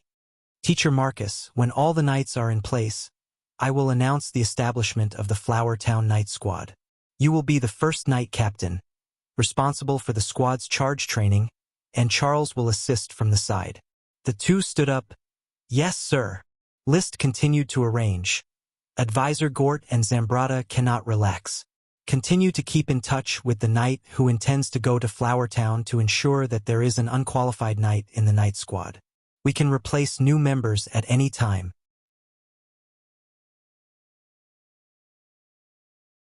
Chapter 344. Simon, Norman, Leslie, Eric, Daniel, and David came quickly. Since they had the opportunity to catch up with the rising momentum of the Flower Town, they had to take the initiative.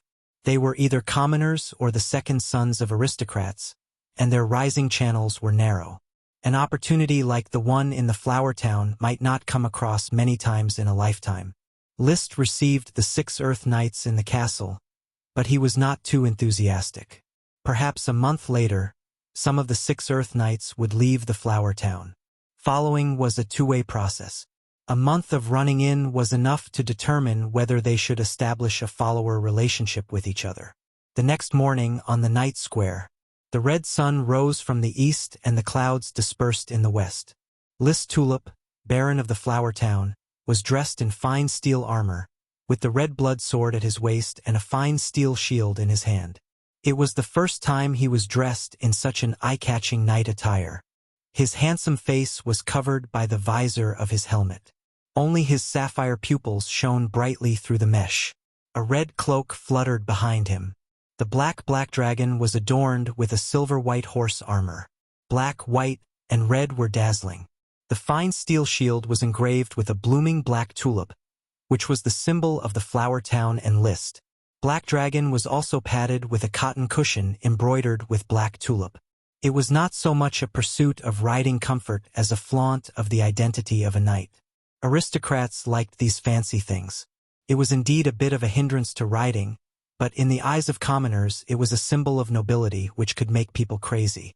Riding Black Dragon, he slowly walked around the square. Through his visor, he sized up the knights lined up one by one, observing their spirit. Everyone was dressed in fine steel armor, which was provided for them by the castle.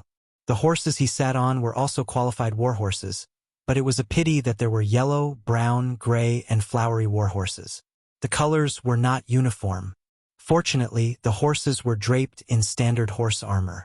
Compared to Black Dragon, which only covered its forehead, their horses were tightly wrapped around their head, neck, shoulders, and buttocks. The cushion under their buttocks was also engraved with a black tulip symbol. Everyone held a shield in their left hand and a spear in their right. The sunlight shone on their armors, making them look especially majestic. Silence. Even the horses were silent. Only the sound of Black Dragon's hooves could be heard. After a while, List opened his mouth in a clear voice. I, List Tulip, Baron of the Flower Town, regard striving for glory as my life's mission. The road ahead is fraught with danger. I need a loyal companion, a brave knight. You Earth Knight, stand here. Are you willing to charge with me? The knights shouted in unison. We are willing to charge for Lord Baron. Very well. List suddenly pulled out the red blood sword, pointed the tip of the sword straight to the sky, and said loudly, Then, I declare that the Flower Town Knight Squad is officially established today. Whoa! Whoa! Whoa! The 12 Earth Knight raised their spears and uttered words in response to List's declaration. In the open space on the periphery of the square, many of the youngsters who came to watch saw such a blood-boiling scene and couldn't help but shout, Whoa! Karl Hammerstein and Rome Winebarrel watched the youngsters from the sidelines. Today's scene would always make them remember the Flower Town's prosperity. Although most of the youngsters would eventually go back to farm or work, but it might inspire a few youngsters to work hard and become a future knight. At least in the Flower Town they had such an opportunity. After the Knight Squad's declaration was over, the first training charge began. The galloping horses in full armor almost crushed the earth when they charged. Their momentum was unparalleled, and their chi converged into a torrent that could tear everything apart. The knight charged into the distance, leaving behind only a cloud of dust. Karl walked up to Rome and said in a relaxed manner, Rome, I leave the patrol team to you. There are some thorns in the team, but I believe that you can handle them. Rome asked, When do we leave? Sir, we'll make arrangements soon. Karl smiled. A year ago, we were just ordinary retainer knight without even chi. We followed Sir to the Flower Town to spend the rest of our lives. Who could have thought that we would be in such a situation now? You and I have already become officials, and Odin and Gray are working very smoothly at the administrative office. Karl Hammerstein, Rome Winebarrel, Odin Insole, and Gray Sickle. List's first 4 retainer knight had very poor talent, with Odin and Gray not even cultivating chi. However, List was a nostalgic person and still arranged good jobs for them. Karl was the defense officer, Rome was the insect officer, Odin was the assistant to the administrative officer Isaiah, and Gray was the assistant to the financial officer Isaiah. But for now, they could not continue to work together in Flower Town. Taking advantage of the formation of the night squad, List made a new personnel appointment to Flower Town, dividing half of the officials to work in the port town of Black Horse Island. Carl will go to the port town and serve as the port town's defense officer and insect officer. Rome succeeded as the defense officer of Flower Town, and List's former friend Nemo served as the new insect officer of Flower Town. Most of the officials who followed would move to the port town with their families. Flower Town could no longer satisfy List's appetite after the formation of the night squad. This year's development made him plan to participate. That is to say, the time to make contributions on the battlefield was not far away, and the title of Viscount was not far away. Sooner or later, Black Horse Island would surface. As long as the secrets of the black blood horses and rubber are not revealed, it is not surprising to open up a deserted island. I believe that the Count, Levis, and others already know of the existence of Black Horse Island. Instead of sneaking around, it is better to build boldly. Everyone knows that List is ambitious and has a great future. So, isn't it what he should do to open up a deserted island? With the flower brew to fund it and the thorn sprite to plant the potion, it may surprise the Count and Levis that he did not do so. After more than a year of development, no one can ignore his light anymore. He is an excellent tulip family bloodline like Levis, Lavera, and Lytton. His cowardice in the past was just dormancy, and now his genius is a basic operation. He watched the night training all morning. He did not come back in the afternoon. For him, the formation of the night squad in advance was more to complete the task. Training the Blizzard Beast is more important than training the night. The Blizzard Beast army is the main force in the future to compete for military merits, and the night is just an auxiliary. After a nap, he came to the Black Nightshade field. He called out the smoke mission. Mission completed. Reward the auxiliary potion Black Nightshade. In the green Black Nightshade field, some Black Nightshades are blooming, and some have already produced small black fruits. List released his magic eyes and observed the entire Black Nightshade field, and soon found that magic retroaction was not from the worm stalk, but not far from the worm stalk. It was a mutant Black Nightshade with small yellow flowers. Its fruit is not black, but blue-black, a very special color, and most of the magic of the plant is condensed on the fruit. Indeed, as previously guessed, this is a potion. The Black Nightshade, which was thought to only be a snack to improve the taste, finally has great value. Chapter 345. List understood potions very well. However, with the additional meaning of auxiliary, he felt that it was a bit awesome. Literally, auxiliary means to help. In other words, it can be made into a potion that can help digest magic power, or can it assist the growth of other potions? Or does it mean to mix it with other magic ingredients to create a magic potion that will have better effects? There was no way to deduce this. List could only wait. He was going to use the seeds to cultivate more new varieties of the auxiliary potion Black Nightshade, which would take some time. Despite the Black Nightshade bug's blessing, it would still take 2 or 3 months to see results. List held back his curiosity about the auxiliary potions. He browsed through the new mission. Quest. Siren Agiloid's truth has found a magical coral reef. When the tide rises, it will be submerged. When the tide falls, it will reveal a circular reef. There are many giant clams living in it. There are a lot of black pearls in the shells. Why not collect a batch? Reward. A magic equipment. Oh! This mission made List's eyes light up. Achi had found a coral reef with giant clams that could produce black pearls living on it. It quickly reminded him of the giant clam he had fished up at the beach last year. Although it was not a sea monster, yet it could produce black pearls with magical power. He thought that it was a giant clam that lived at the bottom of the sea and accidentally washed ashore.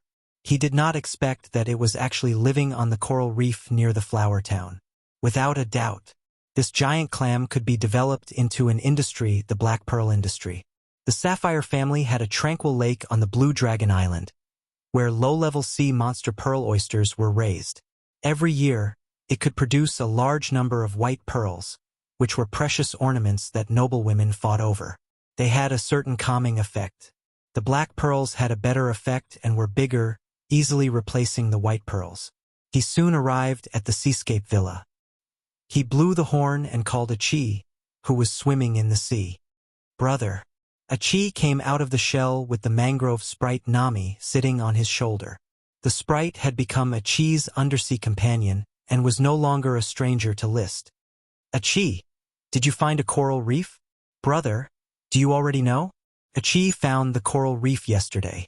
When the tide is low, it can emerge from the water like a large circular lake. There are a lot of shells living inside which are different from Achi's shells. It's a bit like the giant clam shell at the entrance of my brother's castle." After listening, List said, "Achi, these are giant clams. They can produce black pearls. It's the black pearl I gave you before. It's a very expensive material for magic equipment. It can be developed into a black pearl industry. I want you to find out the exact location of the coral reef and determine its distance." Achi knows. "From here, it's about 30 kilometers away from the shore, about a little to the south," Achi replied. 30 kilometers was a 2-hour journey for the flower. After waiting for the flower to return and calculating the ebb tide, List ordered Costo to sail in the direction indicated by Achi. Along the way, Achi surfaced from time to time and used her own trajectory to guide List. Then List told Costo. Finally, at 3 o'clock in the afternoon, they saw the coral reef that was already out of the water. Its shape was a bit similar to the splendid reef in the South China Sea. Now that the tide was low, the circular reef was exposed from the water. These reefs developed from coral had already been weathered into fine white sand. It was very soft to step on. "Sir, it's really incredible that there are such beautiful coral reefs around the flower town." Even though Captain Costo had been sailing all year round, he still hadn't seen such beautiful reefs. Seagulls circled. The blue seawater was divided by the circular reefs. The outside was dark blue seawater, while the inside was a light blue lagoon. Near the sandy shore, colorful corals could be clearly seen. Captain Costo deduced from the color that the lagoon was only about 10 meters deep, which was very shallow. Because Achi had already scouted the area and found no sea monsters, List had people dive to look for giant clams. Before long, sailors came up one after another with small giant clams. These were giant clams that grew near the coast, the largest of which was only the size of a wash basin. Breaking one open, he found that there was indeed a black pearl inside, but it was only a small black pearl the size of a fingernail. Its magic power was also very dim. Nevertheless, it still made Captain Costo exclaim, "Sir, this is the calm pearl? How can it be so small?" He knew that the calm pearl on the flower was made from black pearls. He had also participated in the fishing of giant clams. He clearly remembered that the smallest black pearl was the size of a fist. Small giant clams naturally only have small black pearls. There are even larger giant clams in the lagoon. Once they are fished up, even larger black pearls can be collected. "Can you fish out black pearls as big as the calm pearl?" Captain Costo's eyes shone. "It's very difficult. Who knows if there are any giant clams living inside?" List shook his head. He had Achi observe the lagoon. The largest giant clam was only 1.5 meters in diameter. Compared to the giant clam in the castle, which had a diameter of nearly 3 meters, it was more than half the size. The larger the giant clam, the larger the black pearl. After all, it took a long time to grow from a small black pearl to the size of a wash basin. It was unknown whether the giant clam grew up in the lagoon or not. Lead the sailors to look for larger giant clams. Put the small giant clams back and let them continue to grow. We will fish out a batch of large giant clams. As you wish. Captain Costo immediately dived into the water to look for the large giant clams. The coral reefs above the water did not look too big. Looking from one side to the other side of the lagoon, it felt like there was a distance of 5 to 6 kilometers. The lagoon was approximately oval in shape, with an area of about 20 to 30 square kilometers. It was a bit smaller than the flower town. It was easy to find giant clams, but it was not easy to find large ones. After diving for a long time, The sailors had only found 2 large giant clams with a diameter of more than 1 meter. They were hauled up with ropes and nets. The sky was about to turn dark. This should be considered as the completion of the task of collecting a batch of black pearls, right? List summoned the smoke mission and found that the contents of the mission had not changed. Not knowing whether it was because the black pearls were still in the giant clam's shell, or because the number of black pearls collected was not enough, he had the sailors drag the previously discovered smaller giant clams aboard the ship. Only then did they announce their return. After returning to the castle, the first thing they did was to open the giant clam's shell. Unfortunately, there were only 5 fist-sized black pearls in the 2 large giant clam's shell. There were only some fragmented small black pearls in the smaller giant clam's shell, not even the size of a ping-pong ball. It seems that my dream of relying on black pearls to make the sea-calming bead and arming the fleet will have to be put on hold for the time being. I was really lucky to be able to find 3 black pearls suitable for making the sea-calming bead. List sorted out his mood. He summoned the smoke mission again. This time, the smoke serpentines finally changed.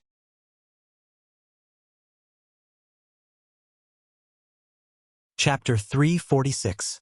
Soul Storage Jar? It sounds like a very mysterious item. A jar that stores souls. It feels like something made by an evil wizard. List pondered. There was nothing about the soul that was not evil. During the previous battle on the Spectre ship, the soul-sinking wood obtained from Curtis Truth was tainted with the resentment of countless people. After all, the soul-sinking wood was made by sacrificing an entire ship's worth of people. The soul disruptor obtained from Mylisai Truth was also extracted from the blood of the dead. The wizard's triangular theory of magic, matter, and spirit would itself prompt them to explore the spiritual realm, the soul. List also wanted to know the meaning of the soul, but he wanted to live a comfortable life more. At this moment, he was thinking about how the soul storage jar would appear in front of him. At present, there are 2 wizards in the town. Elk Sun is making the potion, and Glanny was also invited by me to redesign the new calm pearl for the upcoming thorns. So he guessed. The soul storage jar could either be obtained from Elk Sun or Glanny. As for how to obtain it, it was not clear. But if neither of them took the initiative to hand it over, he would ask carefully and not let his reward fall into the hands of others. While thinking, the smoke serpentines had changed. Mission. The wheat settlement's wheat leaves have withered and turned yellow, near the wheat sprite worm's worm stalk. The farmers tried their best to water the compost, but it still did not work. A batch of wheat seedlings were even burned to death. As the Lord, you should solve the problem. Reward: a sprite worm. After reading the mission, List understood that a new wheat sprite worm was about to be born in the wheat settlement. Sure enough, when spring came, everything sprouted, and the Flower Town sprite worms were constantly being bred. The withered and yellow wheat leaves must be caused by the large amount of nutrients needed during the breeding of the sprite worm. However, the farmers had been desperately fertilizing, but they still could not stop the wheat leaves from continuing to wither and turn yellow. Why is this happening? With a little inspiration in his mind, he had a new guess and quickly went to the worm room on the 2nd floor. In the big box for the sprites to live in, Ella occupied the center position, and a dozen sprite worms surrounded it, crawling meaninglessly. Occasionally, they would lick the jade powder. Life was very pleasant. However, there was a disharmonious sprite worm among them, the wheat sprite worm. It seemed rather impatient at the moment. Through the contract that connected their minds, List could feel its inner world. Although it wasn't clear, it was sufficiently expressed. Because it was affected by something, it became restless and even felt a faint sense of hostility.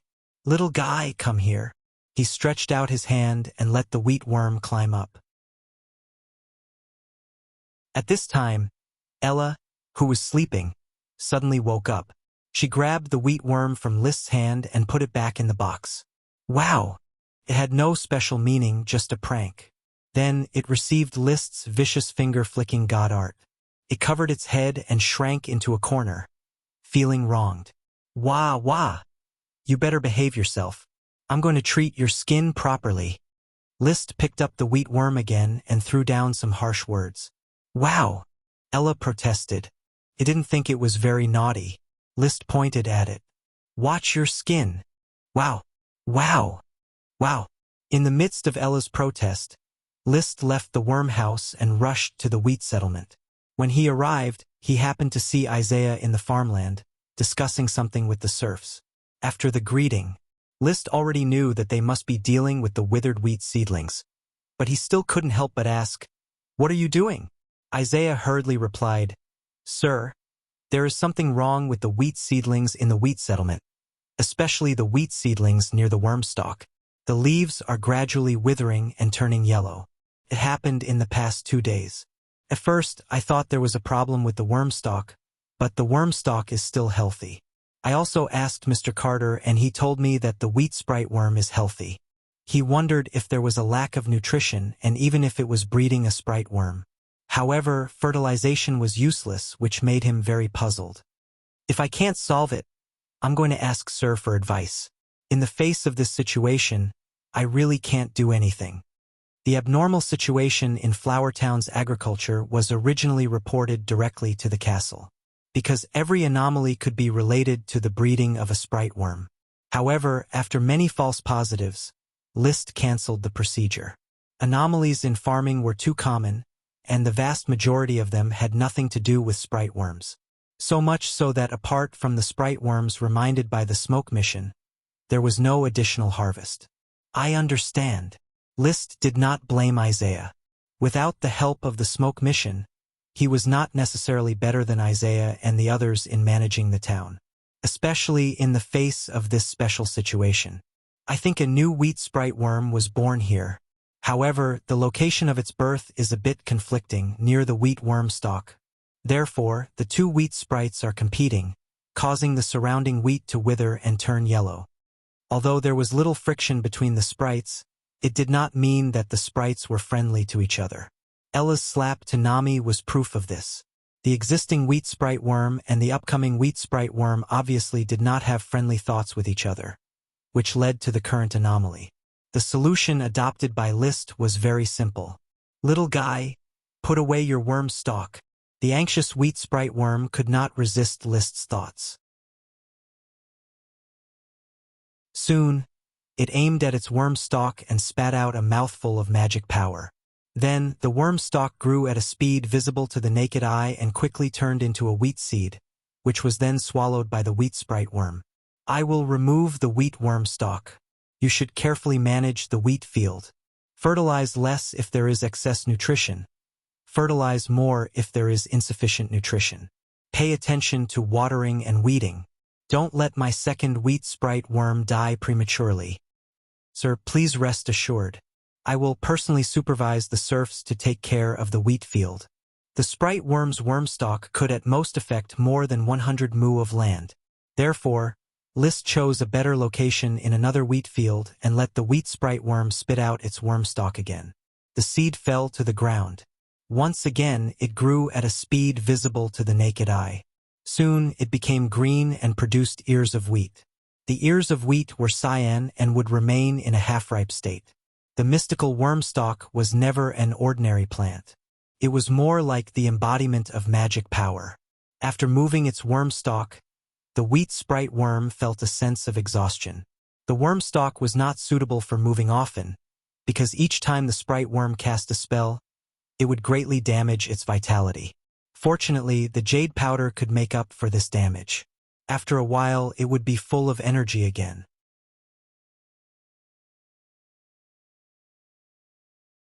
Chapter 347.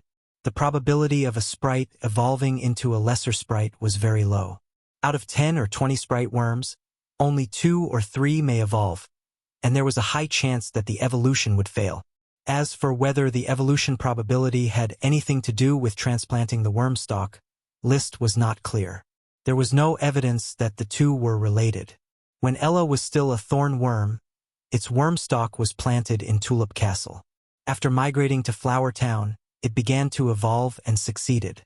Although there was the help of the smoke mission, it at least showed that the worm stalk could still evolve and succeed after the migration. Perhaps, for sprite worms, the migrating sprite grass is like rubber worm triplets? List suddenly thought. The power of the triplets should be regarded as a kind of magic, which would not affect the evolution of the rubber worms. Otherwise, the smoke mission would dig out their ability, which would be a trap for List. This was not in line with the usual style of the smoke mission. The triplets will recover after resting for a while after using the power of the triplets. The sprite will also recover after resting for a while. Perhaps for the sprite worm, this is like a magician releasing magic, which will certainly consume a little strength, but can be exercised more. By constantly releasing the power of the triplets and constantly migrating the worm stock, the sprite worm's magic mastery? List felt that this guess was not very reliable. The power of the triplets could also be explained by exercise and strengthening. How could the migration of the worm stalk not be regarded as exercise? What kind of sprite worm would pull up its worm stalk? As a plant, shouldn't it be planted in the field and grow steadily? The root of the sprite worm is the worm stalk. Migrating the worm stalk should be regarded as hurting the foundation. The power of the triplets should not be. List could only judge this way. At least the triplets were in good condition. There was no negative effect of using the power of the triplets at all. List waved his hand. The smoke mission emerged. It was still the original mission. It was not completed because of the worm stalk migration. It is probably because the wheat field has not been completely repaired, so the mission is not complete. Let's wait for 2 days and see if this is the case. After solving the conflict with the wheat worm, List mainly stared at Elksun and Glanny. The two magicians showed no signs of turning in the soul storage jar. One was peacefully making potions and making witty remarks at the banquet, while the other was immersed in making the sea-calming divine pearl and was not even willing to take a bath. Their apprentices were also working obediently, and there was nothing unusual. There was no news about the jar from other channels either. This made List a little depressed. Watching the two sorcerers eating and drinking, he was not very happy. It seems that if I don't force them, they won't hand over the storage jar of souls. Just as he was thinking about how to force the two to hand over the soul storage jar. However, something unexpected happened the next day. The insect protection team came to report that the horns sounded at the seaside. This was the signal for communication between him and the siren Chi. He had told the insect protection team that was guarding the fragrant coconut tree worm stalk to report to him as soon as they heard the horn. Therefore, he knew that Chi was looking for him. If there was nothing important, Chi would not blow the horn. She liked to stay in her room and read and study magic. After arriving at the Seaview Villa, Chi said in a panic, "Brother." Chi picked up an unconscious human being on the sea, and I don't know what to do with her. Following the direction of Chi's finger, List saw a pale woman lying on the bed in the wooden house on the 2nd floor. She looked like a dead person, and her wet clothes were obviously a magic cloak. This was the standard dress of a sorcerer. This unconscious woman was a sorcerer. Then, he saw a pot that looked like a teapot on the bedside table. Soul storage jar? List's inspiration burst in an instant. His previous guess was wrong. I'm afraid that Elksun and Glanny have nothing to do with the soul storage jar. The clue of destiny guidance appeared on the unconscious sorcerer in front of him. Chi, what's the matter with this teapot? It was hidden in her clothes. It was in the way, so Chi took it out and put it on the table. Chi was nervous. Brother, is she dead? He checked his breathing. It was very stable. She's not dead yet. List touched his chin, thinking that the sorcerer should not be in a coma caused by drowning, because drowning people should not be breathing so normally. He then reached out and touched the position of the sorcerer's heart. The heartbeat was also steady. It seems that she didn't drown, but simply fell into a coma. There are no doctors in the town, only a few old people who can decoct herbs. I'll ask them to come over, and Teacher Marcus should also know a little about how to save people.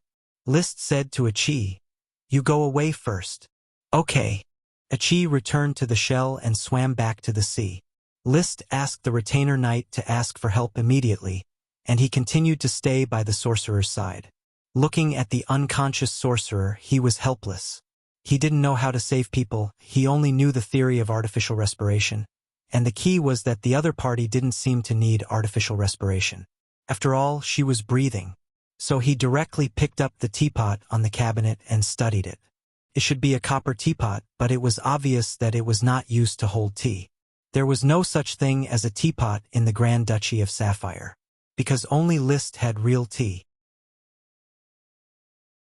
Other people just drank milk tea made from the fruit of the black tea tree in a cup, and did not need a teapot. It looks a bit like Aladdin's magic lamp in the Arabian Nights. Touching the copper teapot, Liszt couldn't help but wipe the teapot. He was looking forward to the sudden emergence of a genie made of blue smoke, fulfilling his 3 wishes. However, it didn't. He shook the teapot. There was nothing in it, and there was no teapot lid. It was a hole, probably only the mouth of the teapot was the mouth of the pot. So, is it a soul storage pot? After casting magic eyes, there were no traces of magic power on it. It looked just like an ordinary tea set. A teapot carried by a sorcerer was definitely not an ordinary item. But Liszt had no clue. He put down the teapot and carefully looked at the unconscious sorcerer. Her pale face made her look like a dead person. Her appearance was ordinary, and there were some freckles on her face. Her hair was brown and she was about 1.65 meters tall. She was neither fat nor thin. There was no one around, so he didn't have to worry about anything. He directly searched the sorcerer's clothes with his hand, looking for anything else that could prove the other person's identity. In the end, he only felt a pendant on her neck. The pendant was pendant with a silver coin, not a silver coin that could be bought or sold, but a silver round metal coin. It was very light and felt a bit like mithril. The front was engraved with a triangular pattern with an eye in the middle. This was the symbol of a sorcerer, the Eye of Truth. Below the triangle of the Eye of Truth, there were several wavy curves, which probably represented water. On the back was a line of small serpentines. May the voyage of truth be accompanied by the sea of knowledge, Chrissy Truth.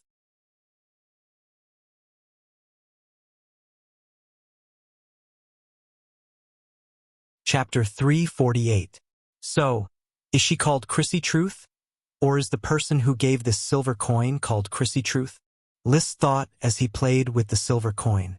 Starting with the word wish represented the wishes of a friend, indicating that the silver coin was given to her by someone else.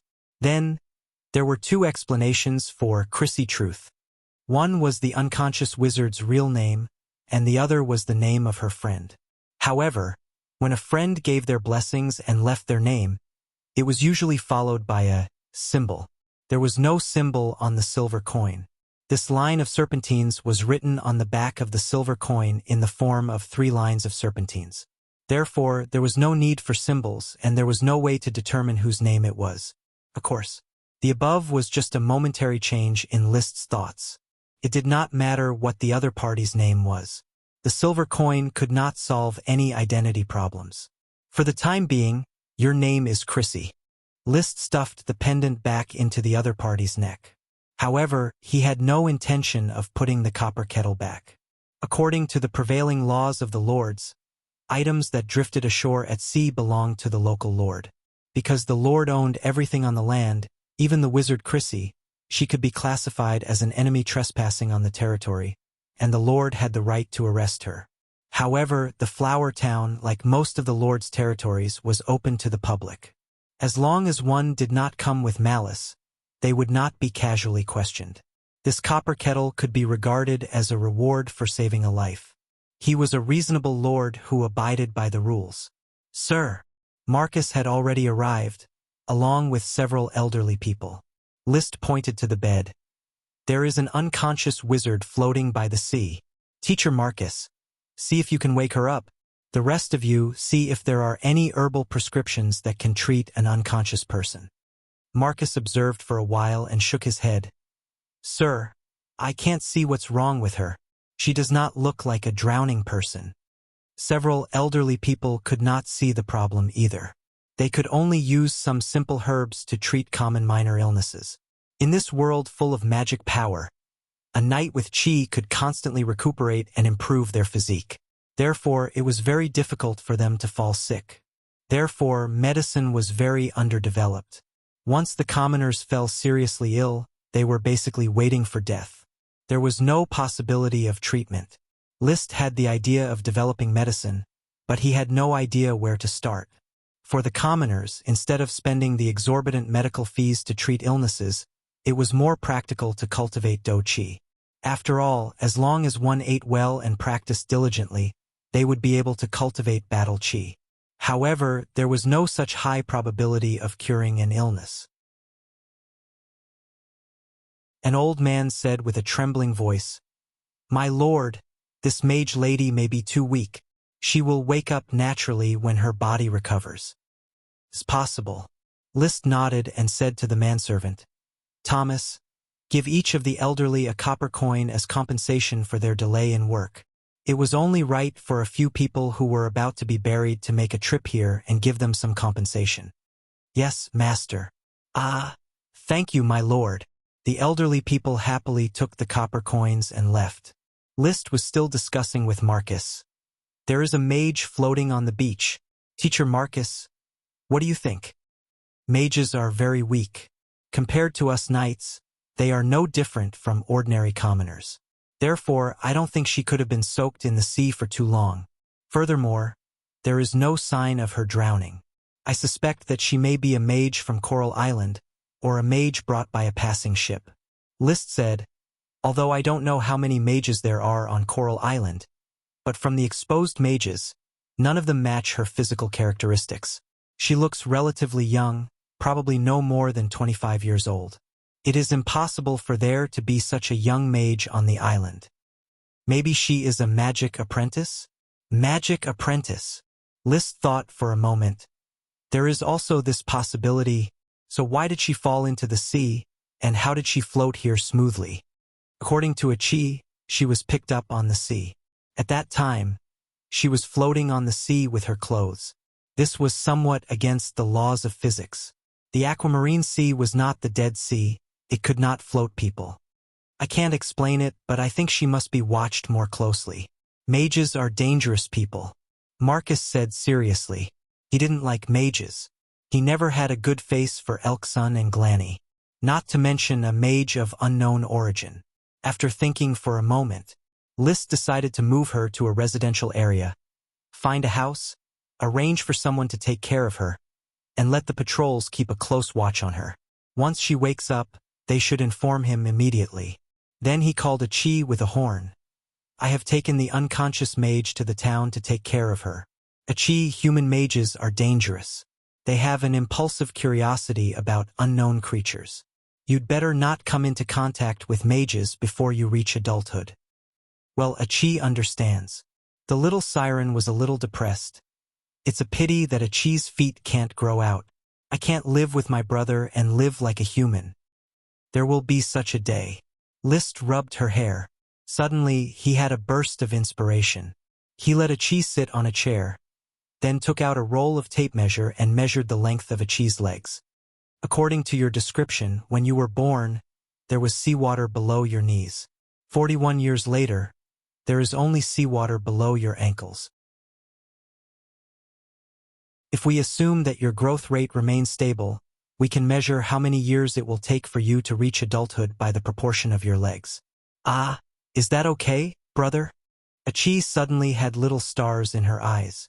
She didn't know if she was happy because she was going to know when she would reach adulthood or because of List's profound knowledge. List smiled and lifted a Qi's calf. He put one end of the tape measure on her knee and stretched it to her ankle. It was measured to be 41 centimeters. "According to the general proportion of the human body, I estimate that the length of your feet is about 12 centimeters, so we can get a binary linear equation. Well, it doesn't have to be so complicated. Basically, you will grow 1 centimeter a year. 41 centimeters. 41 centimeters. The remaining length of her feet was about 12 centimeters, which meant that a Qi still had 12 years before she reached adulthood. A Qi's little face immediately fell. "Brother, is it 12 years before I reach adulthood?" List was also depressed. Basically, if nothing goes wrong and the inference is correct, the speed of your long feet will not exceed the speed of your long legs. So, it will indeed take 12 years for you to reach adulthood. Of course, if your feet are small, maybe 10 years or less. A chi was at most 1.55 meters tall, and her feet wouldn't be very big. Maybe they would be 3-inch golden lotuses.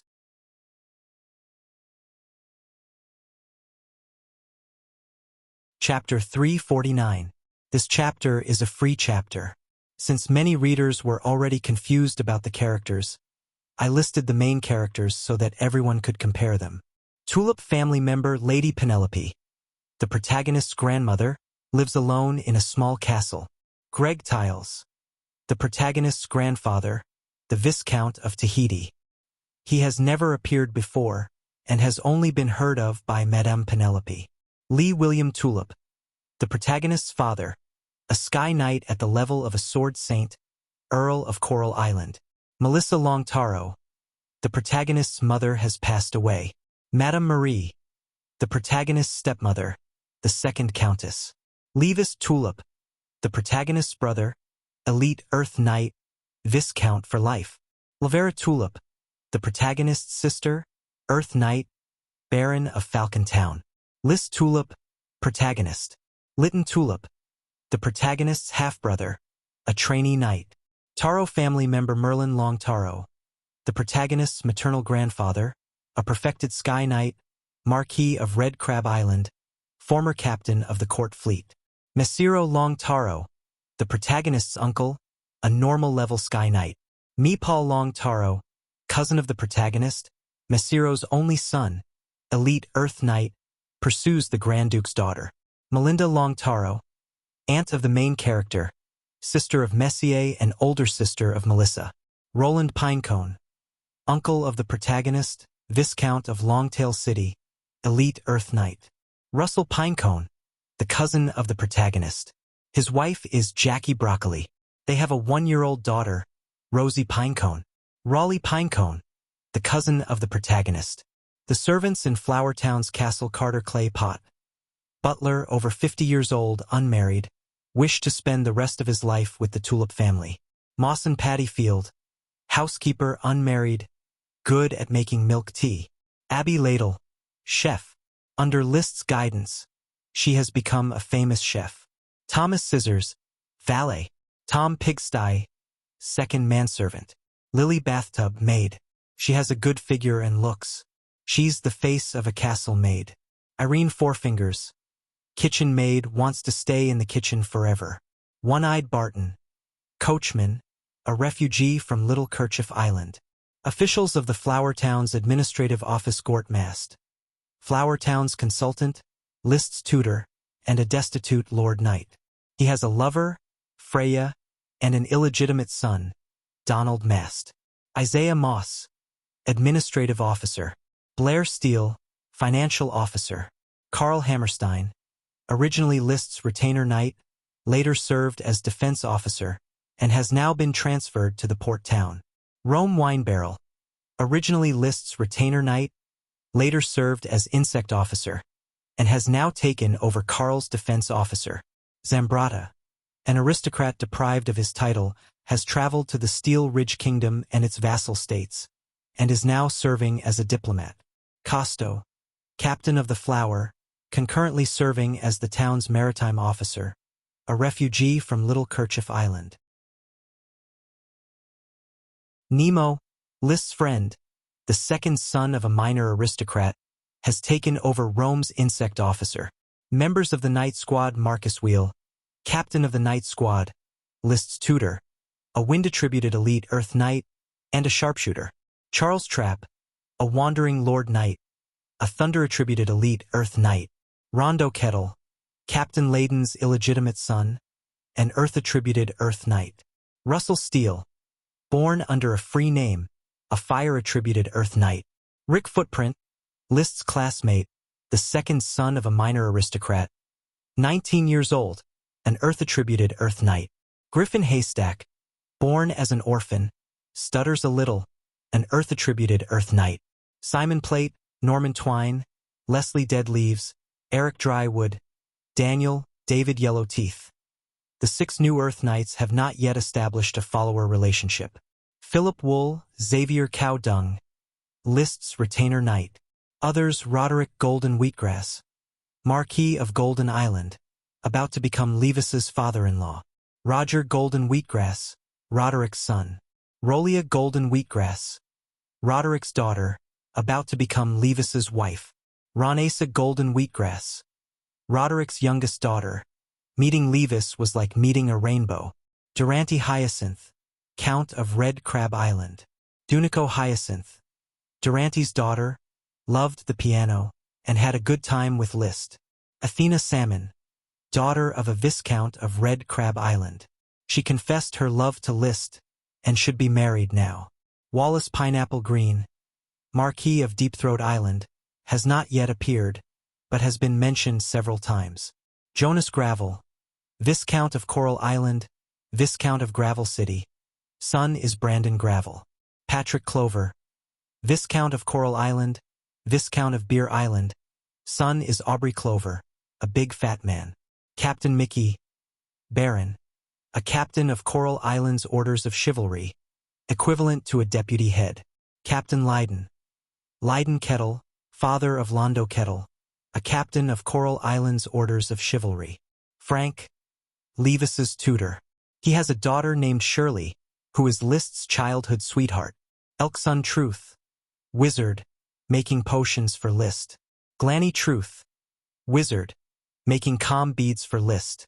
Sapphire family member Anderson Sapphire, first Grand Duke, Dragon Knight, mount a sapphire dragon. Anflor Sapphire, second Grand Duke. Andit Sapphire, third Grand Duke.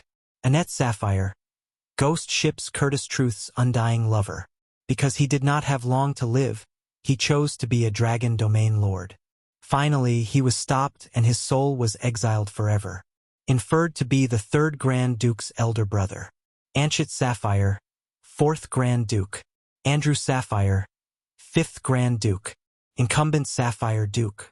Perfection level Sky Knight, unable to ride a dragon. Angela Sapphire, fifth Grand Duke's youngest daughter. Meopal has been pursuing her. Her identity has basically been confirmed. She is a social butterfly. Cohen Magic Goat, from the distant Magic Goat family, once a Grand Duchy's marquis, but was killed because of a palace coup involving Annette. Curtis Truth, Marquis Cohen's niece, a great wizard. In order to pursue Annette's soul, she voluntarily became a lich. In the end, she died at the hands of the protagonist.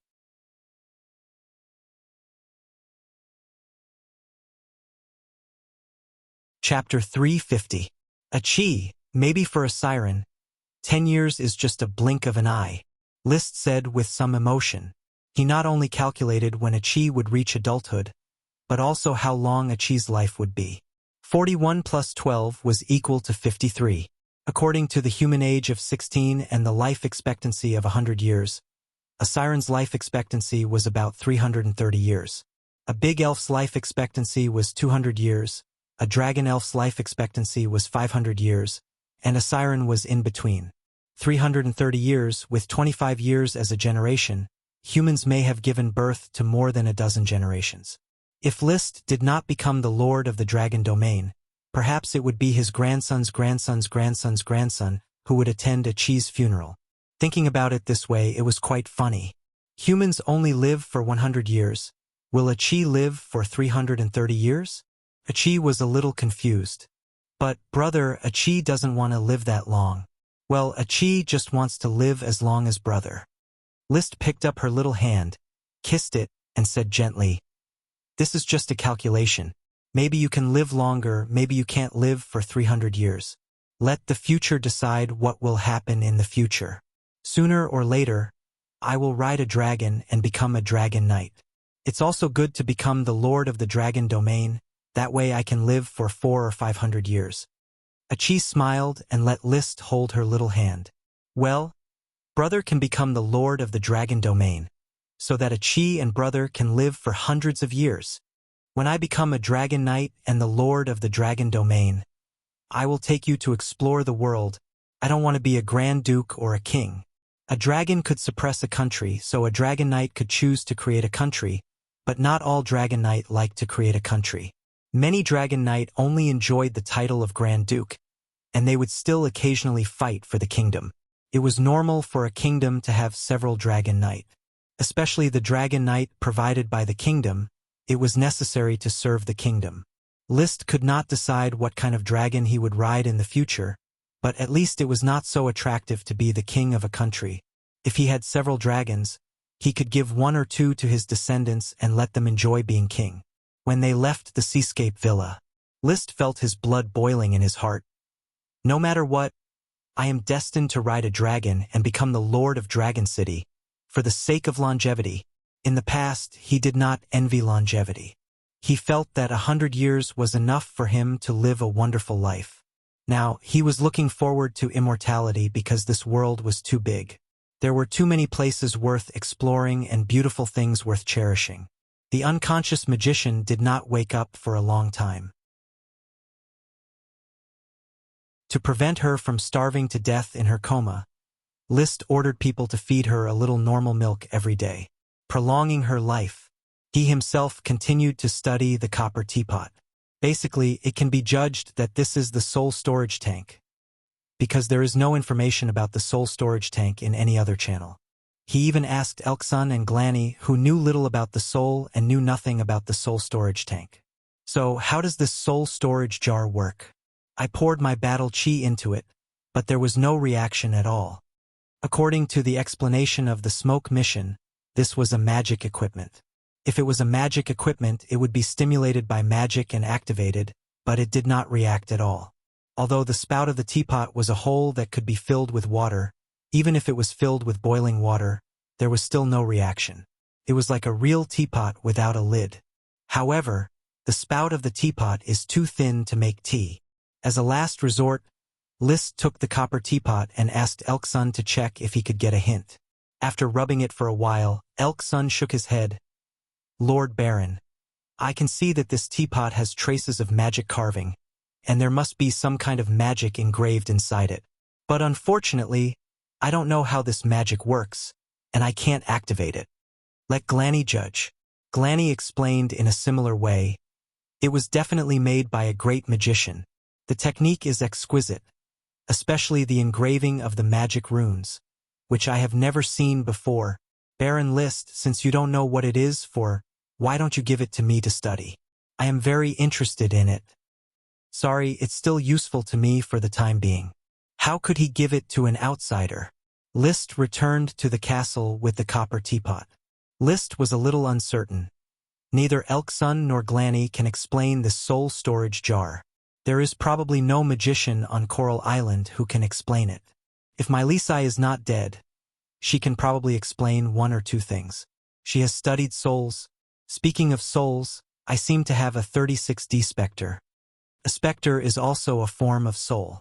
The floating bottle can hold specters, and this soul storage jar should obviously be able to hold more souls. Give it a try? Then give it a try. After deciding, Liszt no longer hesitated. He found a cool place, took out a floating bottle made of unknown metal, and smeared a little of Phil the old leathersmith's blood on it. In the field of vision of the magic eyes, countless lines formed by magic power emerged on the floating bottle and formed a picture, depicting a bizarre world. The next moment the bottle opened. A dim light shot out, and the 36D specter floated above the bottle. There was a moment of hesitation. Then the specter seemed to wake up, waving its hands with long nails, and immediately rushed towards Liszt.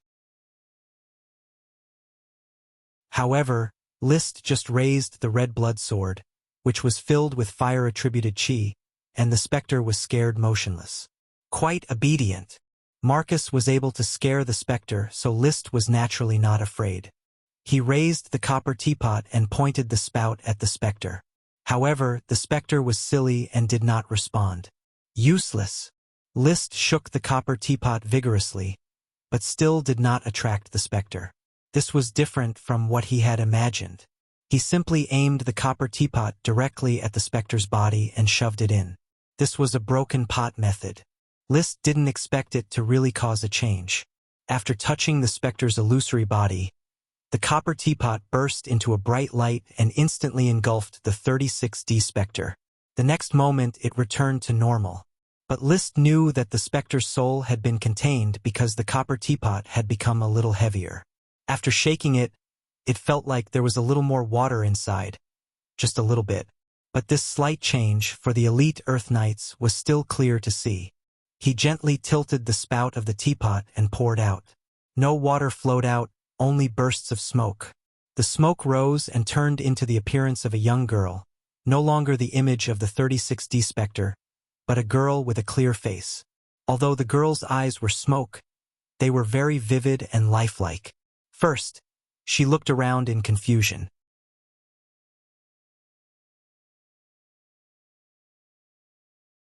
Chapter 351. The 36D had become a young girl, but she still had a 36D bust. When she was still a 3D ghost, her face was barely visible. Now it was very clear. There was a vague shadow of Curtis Truth.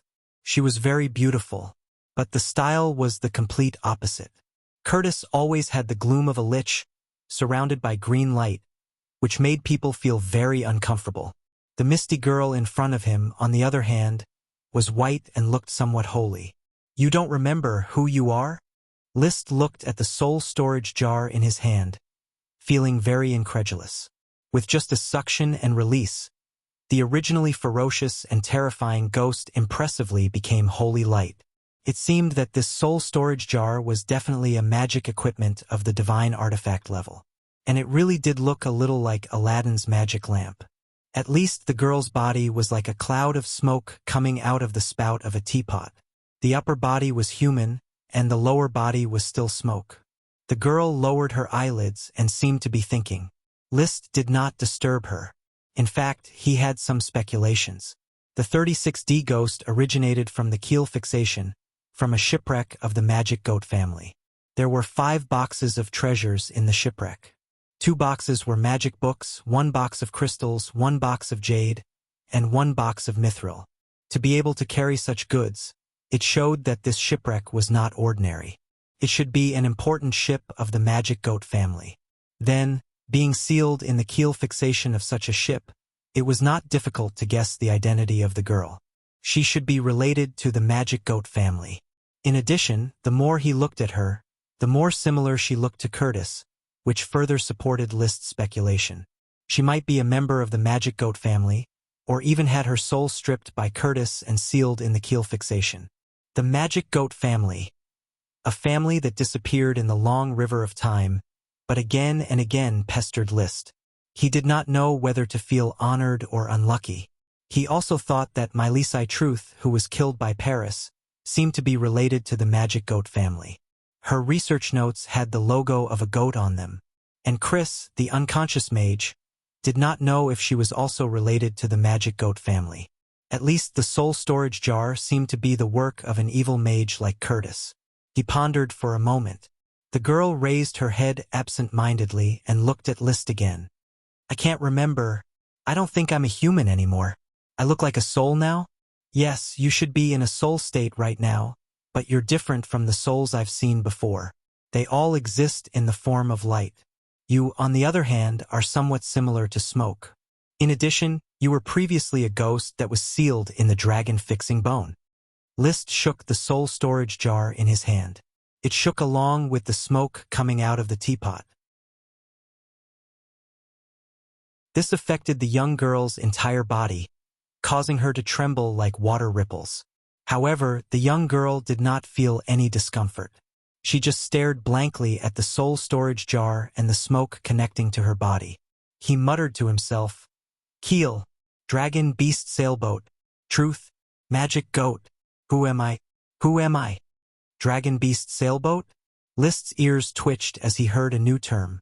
He guessed that this was the name of the sailboat that used the keel fixing technique, the unique technology of the magic goat family, dragon beast sailboat. Hearing her say magic goat, it was obvious that she was indeed a member of the magic goat family. List interrupted her troubled thoughts. I think I can give you a hint.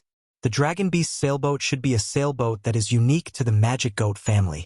As for you, maybe you are a member of the magic goat family. I am a member of the magic goat family? The young girl seemed to have her memory triggered, but she could not remember. Do you know more?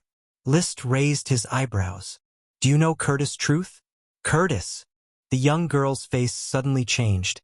Her expression was full of panic, and her body made of smoke and light began to flicker. It's her.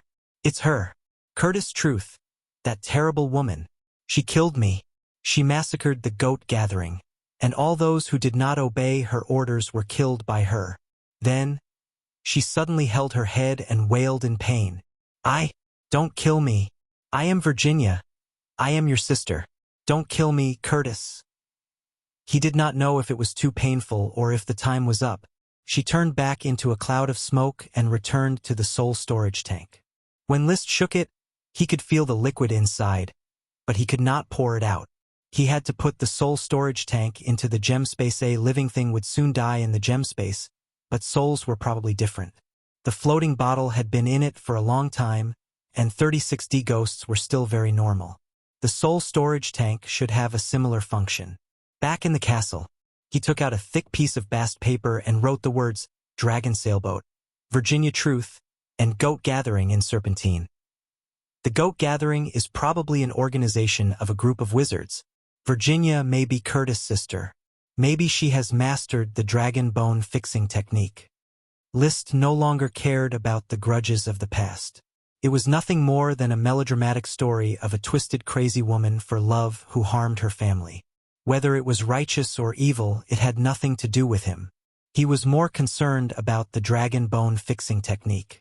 In the vast sea, the chances of encountering sea monsters were indeed not high, but in case of encountering one, the dragon bone fixing would release dragon might, which would definitely increase his chances of survival. Virginia Truth hid in the soul storage tank and could not pour it out. Chris Truth lay in bed and could not wake up. In a flash, it was late May, and the weather officially turned into a scorching summer. Good news came one after another. First, the sprite worms bred by the 4 snake bloodfruit potted plants fell to the ground, bit List's fingers, and became his contracted sprite worms.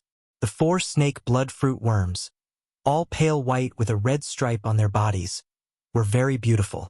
The snake bloodfruit worms were transported by List to Black Horse Island and planted in a newly reclaimed wasteland on Black Horse Island. The snake bloodfruit would attract snakes, and there were no poisonous snakes on Black Horse Island, so there was no need to worry about attracting poisonous snakes. The only thing to be careful was not to attract sea snakes and sea monsters. After the snake bloodfruit worm, the apple sprite also landed smoothly. The apple tree, which had become a worm stalk, became stronger and more vigorous. This year, it produced a bunch of small green apples. Unfortunately, they will not continue to grow. Whether it is spring, summer, autumn, or winter, it will remain in this state. Many small aristocrats especially like to go to the forest in winter to find sprite worms. If they are lucky, they can find green worm stalks from a large area of dead trees. Of course, the probability is very low, and the distribution of wild sprite worms is very thin. During the winter of Black Horse Island, Marcus and others have searched several laps and have not found any worm stalks. The pale green apple sprite worm, lying in the palm of List's hand, looked fat, like a piece of green nephrite. I do not intend to transplant this apple tree worm stalk. So, Mr. Carter, please contact Isaiah, the administrative officer, and transform the castle into an apple orchard.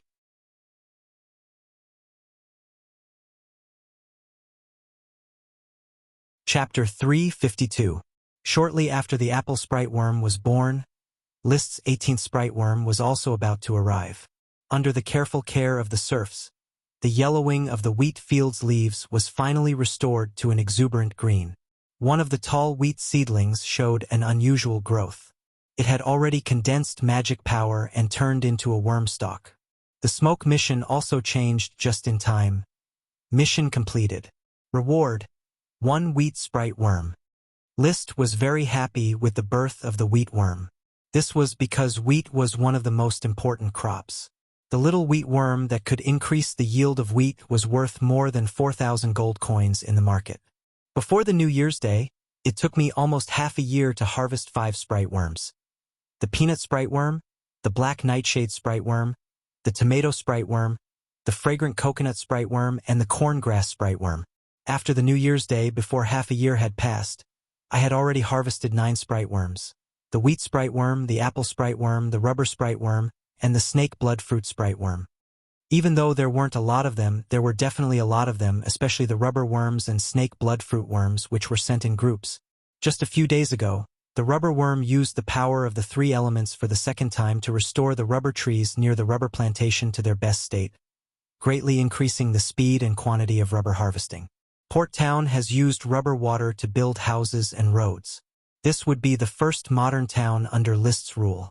The smoke in front of him slowly drifted, forming new serpentines. Mission.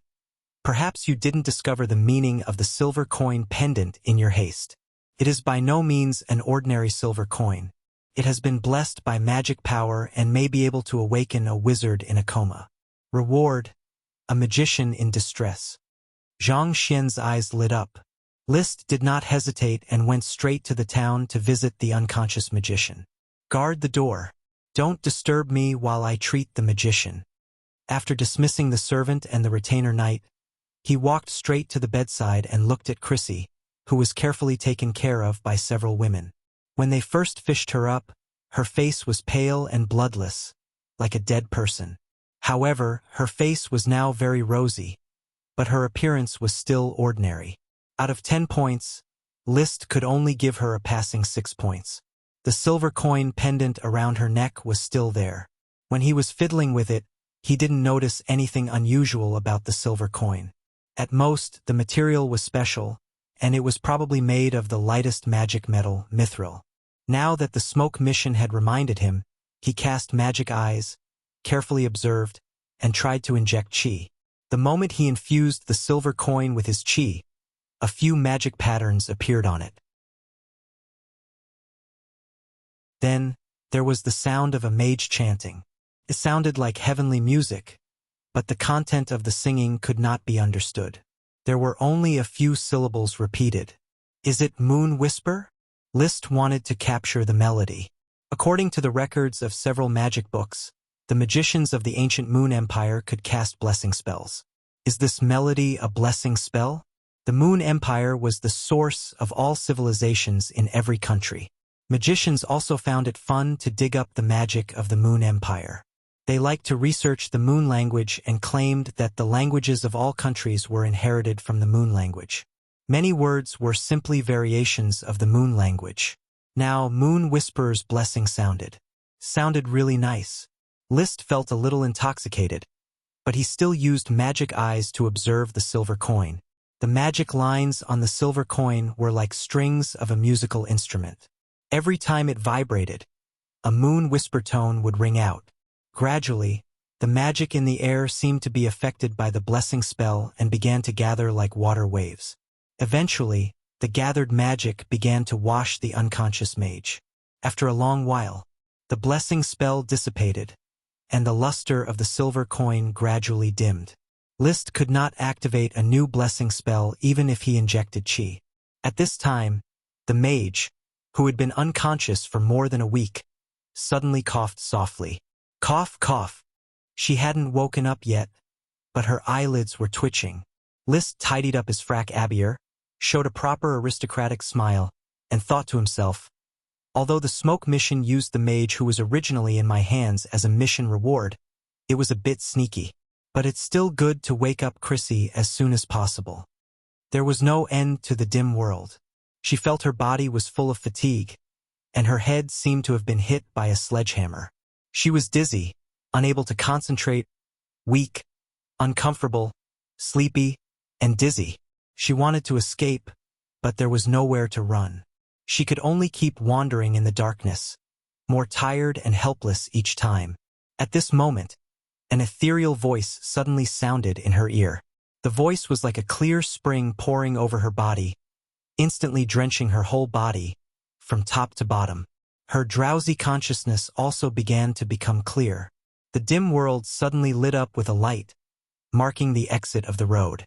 She ran hard, running toward the light at the exit, using all her strength. She no longer wanted to sink in the endless darkness. Finally, she ran to the exit, where the light was so bright that she couldn't help but close her eyes. But she still rushed over without hesitation. A new world unfolded in front of her. It was a simple wooden house. There were no superfluous decorations, but there was a handsome man with eyes like blue gems, looking at her with the most noble smile on his face. Their eyes met, as if their hearts were seen through by each other. Ah! She let out a sound, but her throat was extremely hoarse. "You're awake," the handsome man asked in a slightly magnetic voice. Such an elegant temperament, such a gentle voice, and a gaze that could see through one's soul. It was like a dream, making her feel as if she had escaped from a nightmare and entered a wet dream. Her voice was still very hoarse, and she couldn't express a complete meaning. In fact, she was still in a daze and hadn't completely woken up. "I'm glad that you're awake. Maybe you don't know that you've been unconscious for nearly a week after we rescued you from the sea." The handsome man smiled, as if the sun had swept away the haze. "You don't look like you've completely recovered. I'll have someone take care of you, and we'll talk when you're awake." Then, he turned and left. Soon, a few women dressed like commoners came in. They roughly helped her up, and someone wiped her face with a towel. As they wiped, they asked, "Miss Mage, do you feel better?" Someone also braided her hair, using enough strength to pull her hair out. She also said, "When you were rescued by the great and benevolent Sir Lord, your hair was already loose. I don't know how you tie your hair, so I can only comb a ponytail for now."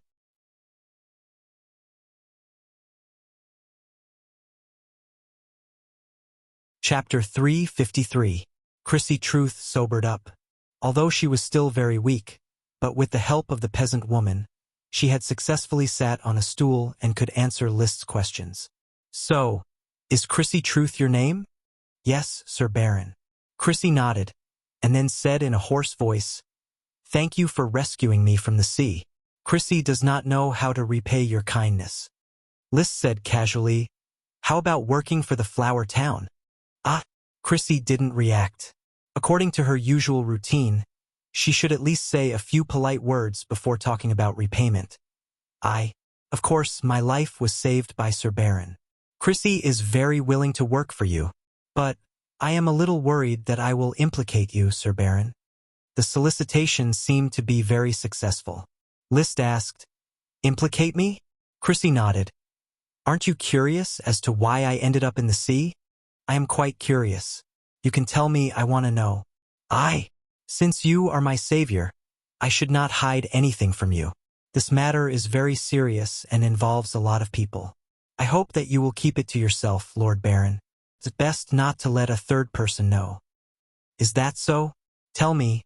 I will weigh the pros and cons." Chrissy took a deep breath. Her eyes were at a loss for a moment, and then she said slowly, "I thought I was going to die. I was frozen in ice magic and drifted along the sea. Coral Island, Flower Town, and fortunately, I met Sir Baron, who gave me a second life." She paused. She seemed to be sorting out her thoughts. After a moment, she said, "Coral Island is in the Grand Duchy of Sapphire. It is remote.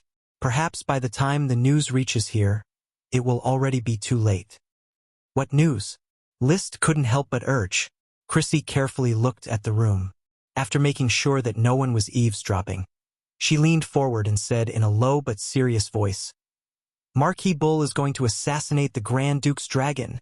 "What?" List exclaimed, then lowered his voice. "Chris, are you kidding me?" "I didn't, Lord Baron. I also hope that this is false news, but I personally participated in this matter, and this is all true." Crazy's expression became somewhat numb. The magicians of the Goat Gathering always thought that they were only researching about dragons. Only on the final day did they realize that Marquis Bull was using us to assassinate the Grand Duke's dragon. Goat Gathering, a gathering of mages, mainly to do some research on Ironhoof Island. We're secretly receiving funding from Marquis Bull. List tried not to speculate too much and just continued to ask, "You mean the Goat Gathering that the Magic Goat family organized?" "Lord Baron, you also know about the Goat Congregation?" "I thought it was a secret magician organization." "Yes, the Goat Congregation originated from the Magic Goat family more than 100 years ago. At that time, many magicians were attached to the Magic Goat family. After a disaster, the goat congregation was forced to move. They moved to Iron Hoof Island. They hid for decades until one day, the leader of the goat gathering, a magician, established contact with the previous Marquis Bull. From then on, the magicians could stay on Iron Hoof Island with peace of mind, continue to do all kinds of research, and gradually grow stronger. Chris joined the goat congregation 14 years ago. At that time, she was only 10 years old and was still a magic apprentice. Until the year she was 17, she was promoted to a magician. She just turned 24 this year. I've always thought that the goat congregation was just an ordinary magician organization. They don't usually gather together, but occasionally they would exchange magic. The great magicians in the congregation would also assign some research topics for us young magicians. I was assigned a topic about whether souls can be stored. My soul storage tank. Did it fall into the sea? Only then did she remember that she still had a soul storage tank magic equipment. List was not embarrassed at all. Is it that copper kettle? It might have been taken away by my servant and stored in the castle's warehouse. Do you need it? It's a very magical magic equipment. It's the collection of the great magician Rashid Truth. After he assigned me a topic, he gave me the soul storage tank to study. But I hated him for betraying the goat congregation, so when I ran away, I took the soul storage tank with me. She said very cooperatively, "Now I don't plan to study souls anymore. Let it be in Lord Baron's warehouse." With a smile, List gestured, "Continue with your story." Yes. Chris glanced at List, and there was a slight blush on her face. We young magicians studied our topics seriously every day. But there was a magician Flow Truth. He was very active and always kept communicating with every magician. He found that when all of our topics were added up, they could actually be combined into a big topic: how to damage a dragon's soul. This kind of topic was not considered scary. Just like how many knights dreamed of becoming dragon slayers, magicians would often fantasize about how to kill or cripple a dragon. But the young magician Flo had an idea. He began to secretly investigate and immediately discovered a shocking conspiracy. Marquis Bull was plotting to slay a dragon. Of course, not only did he not tell on them, but he also actively cooperated because slaying a dragon was also one of his dreams. But when the research was almost done, the great magicians of the goat congregation suddenly began to capture the scattered magicians, silencing them. Flo told us to run for our lives. My teacher became the one who wanted to kill me. Just when I thought I was going to die, she cast the ice magic eternal ice on me and pushed me into the sea. My blessed pendant was given to me by my teacher. It can protect me from harm. Chris touched the silver coin pendant on her neck. Her eyes dimmed. I know. Teacher, Marquis Bull, and the great magicians of the goat congregation went to assassinate the Grand Duke's dragon. I don't know if they succeeded. List frowned. Waves surged in his heart. The matter of slaying a dragon had reached his ears, catching him off guard. Chris, I want to know why Marquis Bull wants to slay a dragon. He has the bloodline of the Sapphire family. The original Marquis Bull was the favorite son of the first Grand Duke. As soon as he came of age, he was conferred the title of Earl Bull. After the founding of the nation, he was immediately infeft with the Iron Hoof Island and promoted to Marquis Bull. The current Marquis Bull, Andy Sapphire, was said to have grown up in the palace. He was childhood playmates with the current Grand Duke and served as the Grand Duke's personal bodyguard. They could be said to be very close. The Bull family never changed their surname. They established the Bull Horn Academy to train servants for the palace. It could be said that the Bull family and the Sapphire family were tied together. They were bound together for good or bad. There was no reason for Marquis Bull to slay a dragon and destroy himself. Chris shook her head. It's probably because of longevity. I heard teacher say that the magic goat family has mastered the undead lich transformation technique. The goat congregation relied on this technique to get in touch with Marquis Bull. Lich again.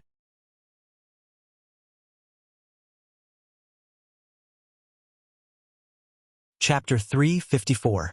Chris, I need to go back and think about the news you brought. You have a good rest. There are farmers outside the door to take care of you. If you have any needs, you can tell them. Liszt left the house in a hurry. First, he called his personal guard, Paris, over. "Lord Baron, what can I do for you?" The hair on Paris' forehead was wet. Obviously, she had been training hard before. She recently planned to learn Qi to see if she could take into account the power of the Black Dragon Gang and improve her strength. "I saved a magician. You know that, right?" "Chris, truth, I have visited her. Her body is as fragile as an ordinary person. To be honest, I am very disappointed. If I also become a magician, I will probably be like her. Of course, it is different. The difference in figure and appearance is huge." Liszt just had a thought in his mind, and then it was blown away like the wind. He was not in the mood to think about some messy things. "She brought a piece of news that is hard to tell whether it is true or false. I need time to think about it, so during this period, I hope you can secretly monitor her movements." "Hard to tell whether it is true or false. Lord Baron, do you need me to interrogate her? I am still very skilled in interrogation." Paris raised an eyebrow. "No, she is going to stay in Flower Town and work for me. Maybe in the future, she will be the magician I worship. I am a little nervous about the news she brought, and I need time to digest it. Paris, when I think about it, I still need you to help me. After all, you are the person I trust." He put his hand on Paris' shoulder and squeezed it hard. Paris suddenly breathed a little faster and maintained a bright smile. "Lord Baron, you know I can't refuse." "Please, Paris." Liszt retracted his hand and turned away, leaving a straight back for Paris to stare at for a long time. Back in the castle's study, Liszt did not let anyone disturb him, but thought alone. Now in front of him was a dangerous situation. Everything was normal if it didn't happen, but if it did, it would definitely be a big earthquake in the Grand Duchy of Sapphire. It was hard to tell what Chrissy Truth said. When she spoke, her tone was very sincere, and her logic was relatively self-consistent. A lot of the content could even be connected with the information that Liszt had, and there were no obvious loopholes. Moreover, there was no need for her to soak in the sea and be unconscious for more than a week before coming up with such a lie to deceive a country baron. If she's telling the truth, perhaps the assassination of the Sapphire Dragon had already happened. The Magic Goat clan has been extinct for more than 100 years. Why are they still going through so much trouble? The former Marquis Cohen and Curtis Truth wanted to help Annette become the Dragon Domain Lord. Now the Goat Rally tricked the Bull Marquis into becoming a lich to assassinate the Sapphire Dragon. What enmity do these people have with the Sapphire Dragon? For the time being, he believed that what Chris said was true. In that case, there would only be two results. Marquis Bull would succeed in slaying the dragon, and Marquis Bull would fail. Failing to slay the dragon would be a good outcome. The Marquis Bull family would certainly be destroyed, and the Iron Hoof Island would turn into nothingness, engulfed by the anger of the Sapphire Grand Duke. But at least the country would still be stable, and the impact on Coral Island would not be great. Father might even have a chance to advance further because of the reduction of the Marquis title. The large island of the Grand Duchy of Sapphire could only accommodate 7 marquises. If there was one more marquis, they would have to make up the size of the fief with scattered small islands. This would be very troublesome and unfavorable for the administration. Therefore, the quickest way was to vacate the cage and replace the birds. It was believed that most of the counts would be happy to see the fall of the Marquis Bull family. But Andy Sapphire grew up in the palace. He must have come into contact with the Sapphire Dragon. He is also a close companion of the Grand Duke, and is hardly on guard against him. He has been preparing for so long. Including the previous Marquis Bull, he has been preparing for at least 30 years. Will he fail so easily?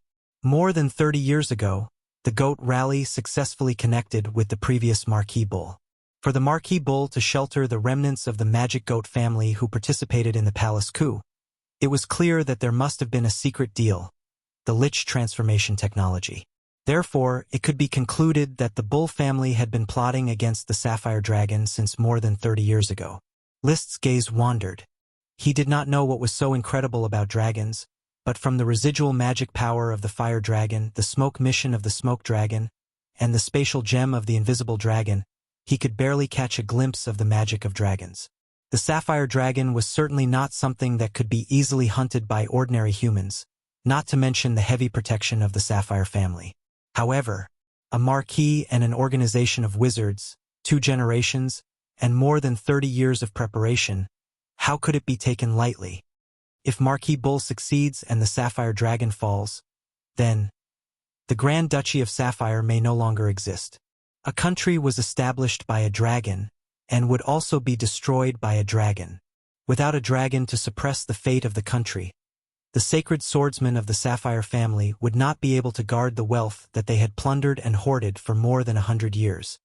If Marquis Bull really succeeds in slaying the dragon, how should Coral Island face such a situation, and how should I face such a situation? There were too many possibilities for the answer to this question. There were opportunities, but there were also dangers. Liszt could not make accurate predictions, which made him feel very bad. He liked to develop step by step and did not like to be interrupted by accidents. Now that Flower Town and Black Horse Island were thriving, as long as he was given time to develop, riding a dragon was only a matter of time. I hate this feeling of not having any certainty about the future. Accustomed to the positive choices brought about by the smoke mission, Liszt now felt very flustered. He wanted to find someone to talk to. Marcus was just an elite Earth Knight who longed for nobility. He did not have the overall view. Gort was just a down-and-out Lord Knight. This news would probably scare him to death. Isaiah, Zambrata, Charles, Rick, and others were not suitable to discuss such news. Paris? She had faced a real dragon, but in essence, she was just a woman with an average IQ. Achi? The siren was as pure as a white paper. She might not even know what politics was. Butler Carter? It was undeniable that the person he trusted most in Flower Town was the butler Carter. He liked to hide in the study with Carter after a busy day, drink Crescent wine, and discuss the castle, the town, and Black Horse Island. However, territorial matters could be found by Carter, but national affairs were too far away for Carter. After thinking about it, there was no one to talk and discuss.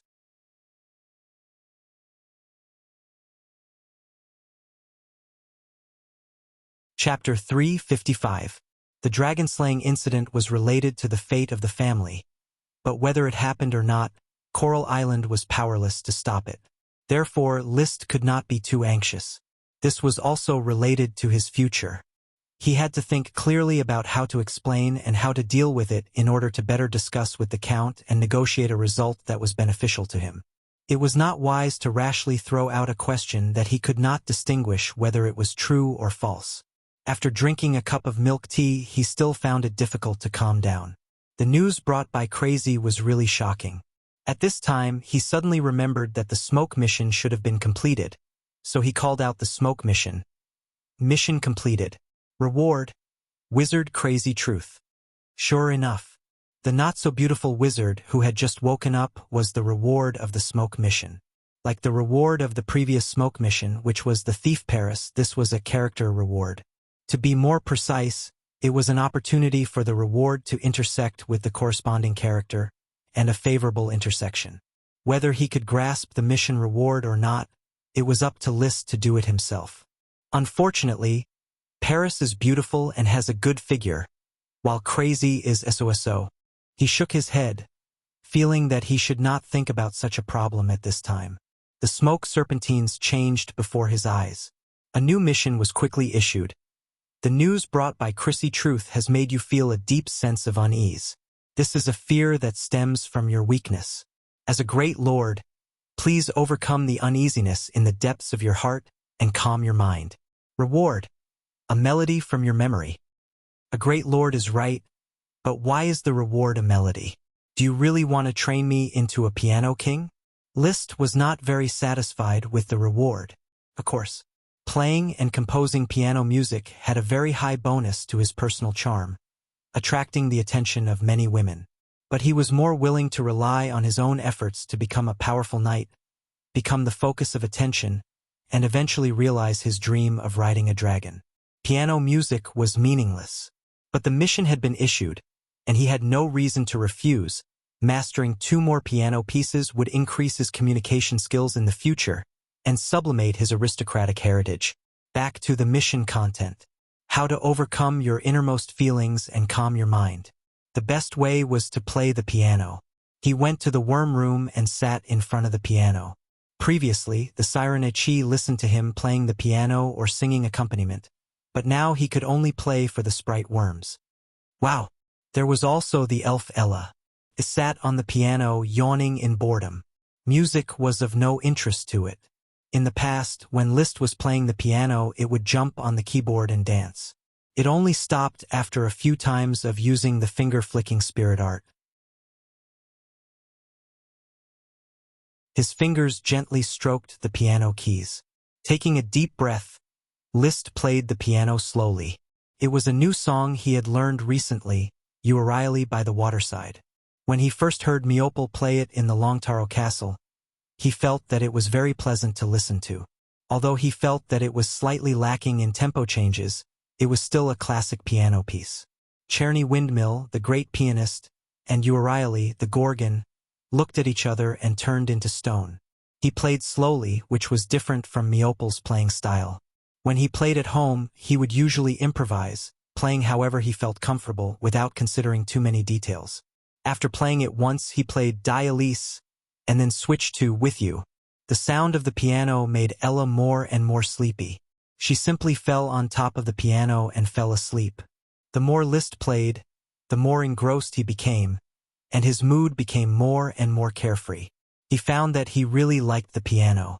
Every time he played, his mood would suddenly become cheerful. It seemed that there was no trouble that a piano piece could not solve. If there was, then he would play too. He didn't know when, but a misty smoke naturally appeared in front of him, forming serpentines. Mission completed. Reward: Canon in D major melody. His fingers had already tapped out a new sequence on the keyboard, and an extremely classic piano piece blossomed along with the keys. It was a rondo. The tune of one tone followed another from beginning to end, with a total of 8 chords running from beginning to end, until the last small knot, when the notes merged together. The song ended. Liszt quickly took out a pen and paper that he had prepared, dipped it in ink, and quickly scribbled down the melody. He played it a few times. While his inspiration was still there, he found the mistakes and dissonances, corrected them, and composed the complete version of Canon in D major. He wrote down the name Canon in D major Liszt and included it in his piano piece. The piano piece soothed his mood, leaving him relaxed and rational. It made it easier for him to think about how to face the upcoming crisis. In fact, from beginning to end, I have neglected one point, that is, the Count and the Grand Duke are not the same. Of course, in the Grand Duchy of Sapphire, the Count has the Coral Island as a fief and has a high position of power. Once the Grand Duke has a problem, the Count will also be implicated. After putting away the piano piece and returning to the study, Liszt continued to ponder. But the first to bear the brunt is the Sapphire family, while the Tulip family, a small boat, is easy to turn around. No matter who annexes the Grand Duchy of Sapphire, the Tulip family can choose their allegiance again. Of course, changing allegiance was not a glorious thing, and the treatment would be correspondingly reduced. However, a wise man submits to circumstances. There was no need to be die-hard loyal to the Sapphire family, which was about to decline. As a sacred swordsman Sky Knight, the Count had a group of elite Earth Knight subordinates. His fighting strength was still quite considerable and hard to ignore. As long as the Tulip family was not pressured by an army, an island in the open sea like the Coral Island did not seem worthy of the continent's aristocrats sending a large number of orders of chivalry. If a dragon was sent, then there was nothing to say. If there was a country that used a dragon to deal with a count, Liszt felt that his family should eat and drink, and then sit and wait for death. Therefore, even if the sky falls, the tall ones of the Sapphire family will support it. I don't need to worry too much. I just need to sit and wait for the situation to change. The Count is roughly the same. At most, he can make preparations in advance. Whether the dragon slaying is successful or not, he can seize the initiative. That night, he slept soundly. Early the next morning, List got up before dawn. He put on leather armor, equipped the red blood sword, mounted Black Dragon, and led the blizzard beast Dosen, ready to set off for Tulip Castle. He also informed Paris to bring Chris Truth with her to the Tulip Castle. On the way, Black Dragon knew the way to Longtaro Castle without him driving it. Therefore, he studied the new smoke mission on horseback.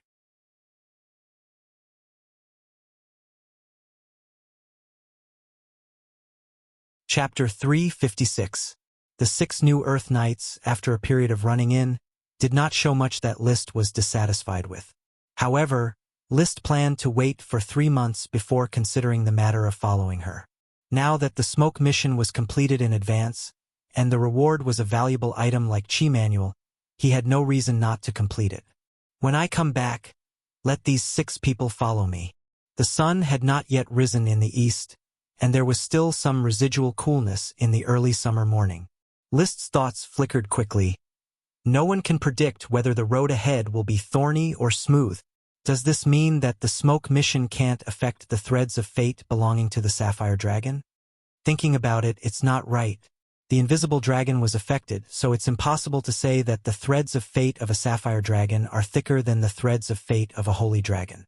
Maybe it's because of the distance? He suddenly thought, so far, I have done a total of 60 smoke missions and completed 57. Only 3 missions have changed: Old Leathersmith's book collection, Thieves spying on the Lord, and the establishment of the Fire Dragon Brick Factory. 59 of the missions are about Flower Town and Black Horse Island, and only 1 is about Dunico Hyacinth. In other words, the scope of the smoke mission that affects the threads of fate is within List's territory. The only one not in the territory was Dunico, a woman who had rolled in the sheets with him. It was undeniable that she should have been affected by this unhealthy relationship between a man and a woman. It has been 3 months since List gave up going to Red Crab Island to find her. Without any involvement, the threads of fate should have been broken long ago. So, the invisible dragon stopped near Flower Town and was affected by the smoke mission or the smoke dragon's power of fate. But the Sapphire Dragon is located in the distant Blue Dragon Island, and the smoke mission can't affect it at all? It was just an inference, and there was no way to draw a real conclusion. After all, List was not even clear whether the smoke he saw was left by the smoke dragon. If it was he some kind of servant or a dragon? Moreover, judging from the dragon's infection with dragon-type beasts, the dragon's bloodline did not possess the magical attributes of a dragon. The beasts infected by the fire dragon, water dragon, and metal dragon were only ordinary dragon-type beasts. Some of them were extraordinary, but that was all. It wouldn't become a fire horse just because it was infected by a fire dragon, or a water horse just because it was infected by a water dragon. He wouldn't become a smoke horse just because he was infected by the smoke dragon. Similarly, if List was infected by the smoke dragon, he would at most become a draconian instead of what he was now. As for the servants, the white dragon was killed by the dragon, and its magic and soul combined to become a special way of existence in the state of ghosts. The black dragon was a voluntary sacrifice and was corroded by the magic of the dragon. List himself was definitely not a ghost, and he had never volunteered, so he should not be a servant. Then, did the smoke dragon die, and its power ran into my body? The key is who can kill the smoke dragon that represents fate.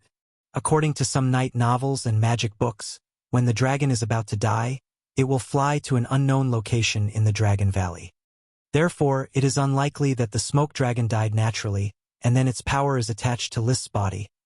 But it is also hard to say the fire dragon died on Black Horse Island and has decayed into bones. In short, List thought about these speculations involved in divergent thinking and logical thinking more than once, but after all, there was too little evidence to prove anything. Along the way, he arrived at Tulip Castle at 8 o'clock in the morning. Levis was just about to go out and was surprised to see List coming. "My brother, why are you here today and so early? When did you set off from Flower Town?" "I set off before dawn." "Where is father?" "Father is doing morning exercises in the flower garden behind the mountain." "Why are you here?" "It's a very serious matter, brother. Please find father and bring him back. I will wait for you in the study." List said seriously. What's the matter? Tell me first. It's more serious than you can guess. List didn't want to talk about it outside the study. He just urged Levis to hurry and call people. He took Chris into the Count's study first. Steward Lewis was sick, and now Tulip Castle was under the care of Silva, the deputy steward. He personally brought 2 cups of milk tea. Milk tea was the only thing List liked in Tulip Castle. Please sit down, Chris. Don't be nervous. My father is not a very strict person. Seeing that Chris was a little nervous, List couldn't help but comfort her. Chris nodded and sat down. Lord Baron, I am just a little worried that this will involve you and the Tulip family behind you.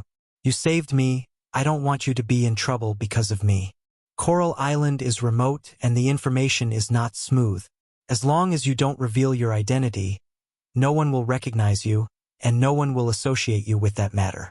As for my father and my brother, they will be better able to deal with the danger if they know. Well, as long as it can help, Lord Baron. Drink some milk tea. It seems that your spirit has not recovered very well. Thank you. It didn't take long for the Count's voice to come from outside the door.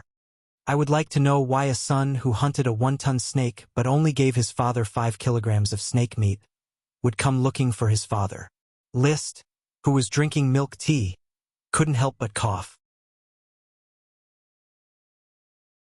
It was not that he was stingy, but he really couldn't bear to cough. Before he finished coughing, the Count had already pushed open the door and walked into the study. He glanced at List and Chris next to him. Chris was not wearing a magic cloak and was just dressed like an ordinary person. After the Count looked at her, he went straight behind the desk. Speak. List, my dear son, what business do you have with me? Levis closed the door tightly and then asked, List, are you sure that this young lady whose name I have not yet asked also wants to stay in the study? Her name is Chris Truth. She is a mage, and the news came from her. List ignored the Count's previous teasing about the 5 kilograms of snake meat and solemnly said, Brother, please make sure that no one is eavesdropping outside the door or outside the window. So careful. Being ordered around by List, Levis was a little unnatural, but he still checked carefully. The Count had already poured himself a glass of red wine and took a sip. Put away your mysteriousness and get straight to the point. What news did Her Excellency Chris bring? Marquis Bull may be preparing to assassinate the Grand Duke's sapphire dragon. No, he may have already assassinated it. It has been at least a week and a half, maybe even 2, since Chris brought the news. She was chased by a great mage at sea, cast eternal freeze, and sank into the sea, drifting to Coral Island. Chris and the others escaped from Iron Hoof Island by ship, but they didn't know where they sailed to. After being caught up by the great mage, she sank into the sea. Following the ocean current, she drifted to Flower Town's waters. 5 days had passed during this time. Could be roughly judged that Marquis Bull would make his move during this time. Subsequently, Chris was in a coma for 9 days. 9 days was enough for the dragon-slaying battle to come to an end.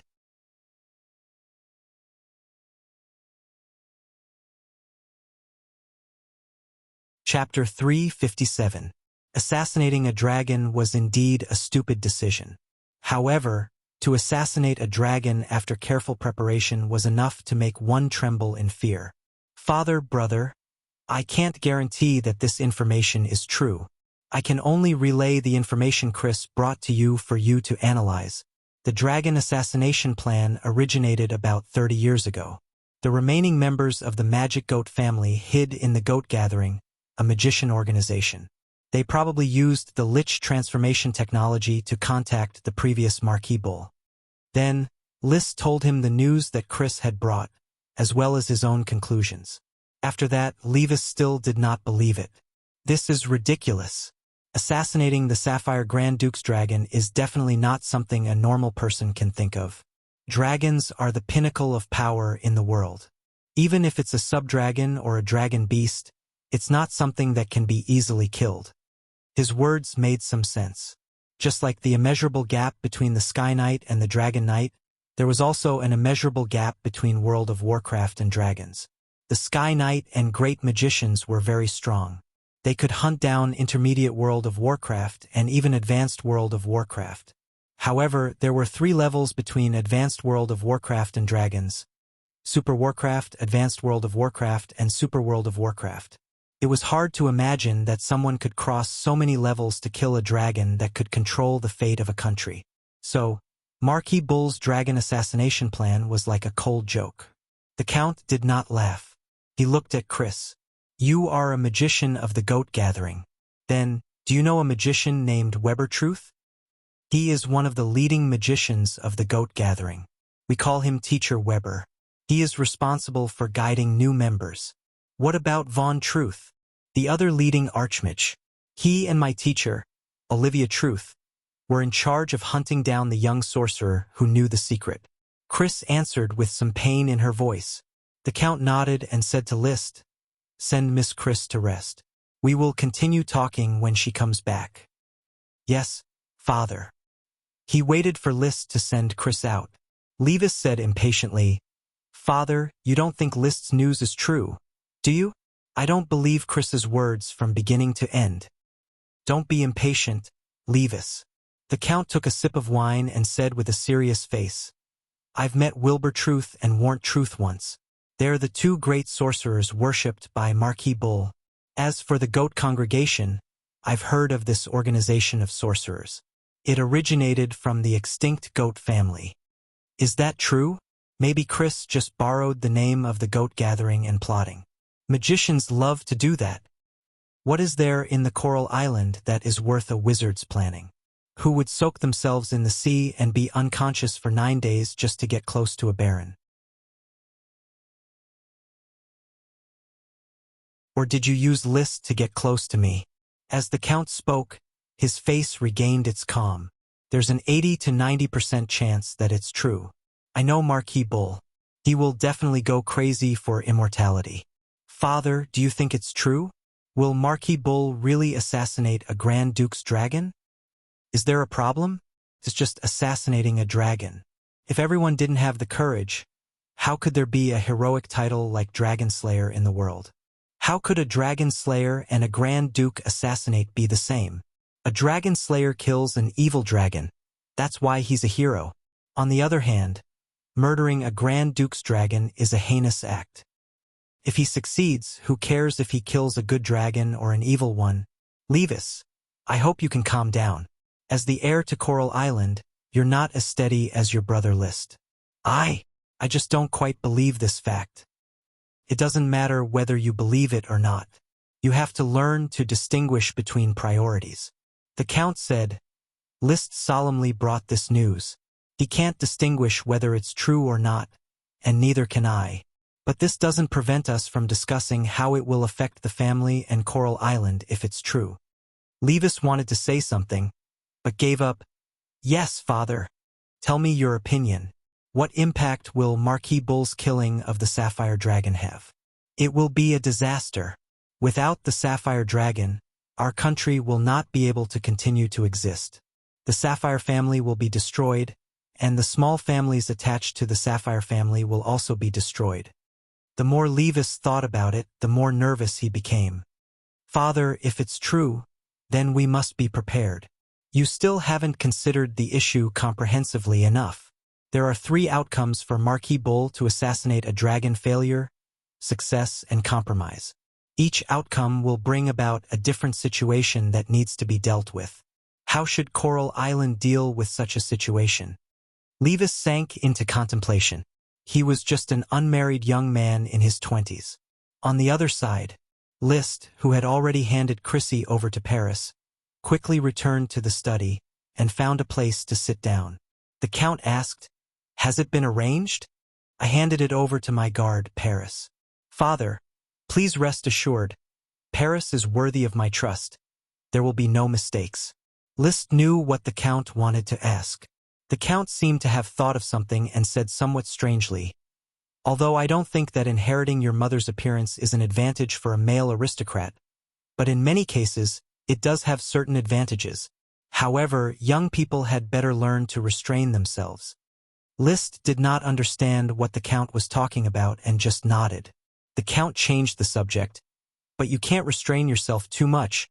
5 kilograms of snake meat is too little. Lord Father, the meat of a mid-level sea monster is just a taste for you, but it is of great help to me. It is related to my future and can reach even greater heights. In fact, I brought a gift for you, my brother, and Lytton. Each of you will get a piece of leather armor made from the six-headed sea serpent king. List said calmly. He had to admit that 5 kilograms of snake meat was indeed not generous enough, but hunting the six-headed Hydra King took a lot of effort, and snake meat was an excellent ingredient for taking potions. He really did not want to share it with others. Therefore, he simply used the snakeskin armor as compensation. Hearing that there was a snakeskin armor and that even Lytton had a share, the Count expressed satisfaction. Learning to restrain your desires and know how to make choices is a good progress. As a father, I can understand your eagerness to improve your strength. You wasted too much time when you were young. It's good that you can understand. Born in the tulip family, my talent is the worst, which really makes me very distressed. But the glory of the night favors you more. Levis interjected.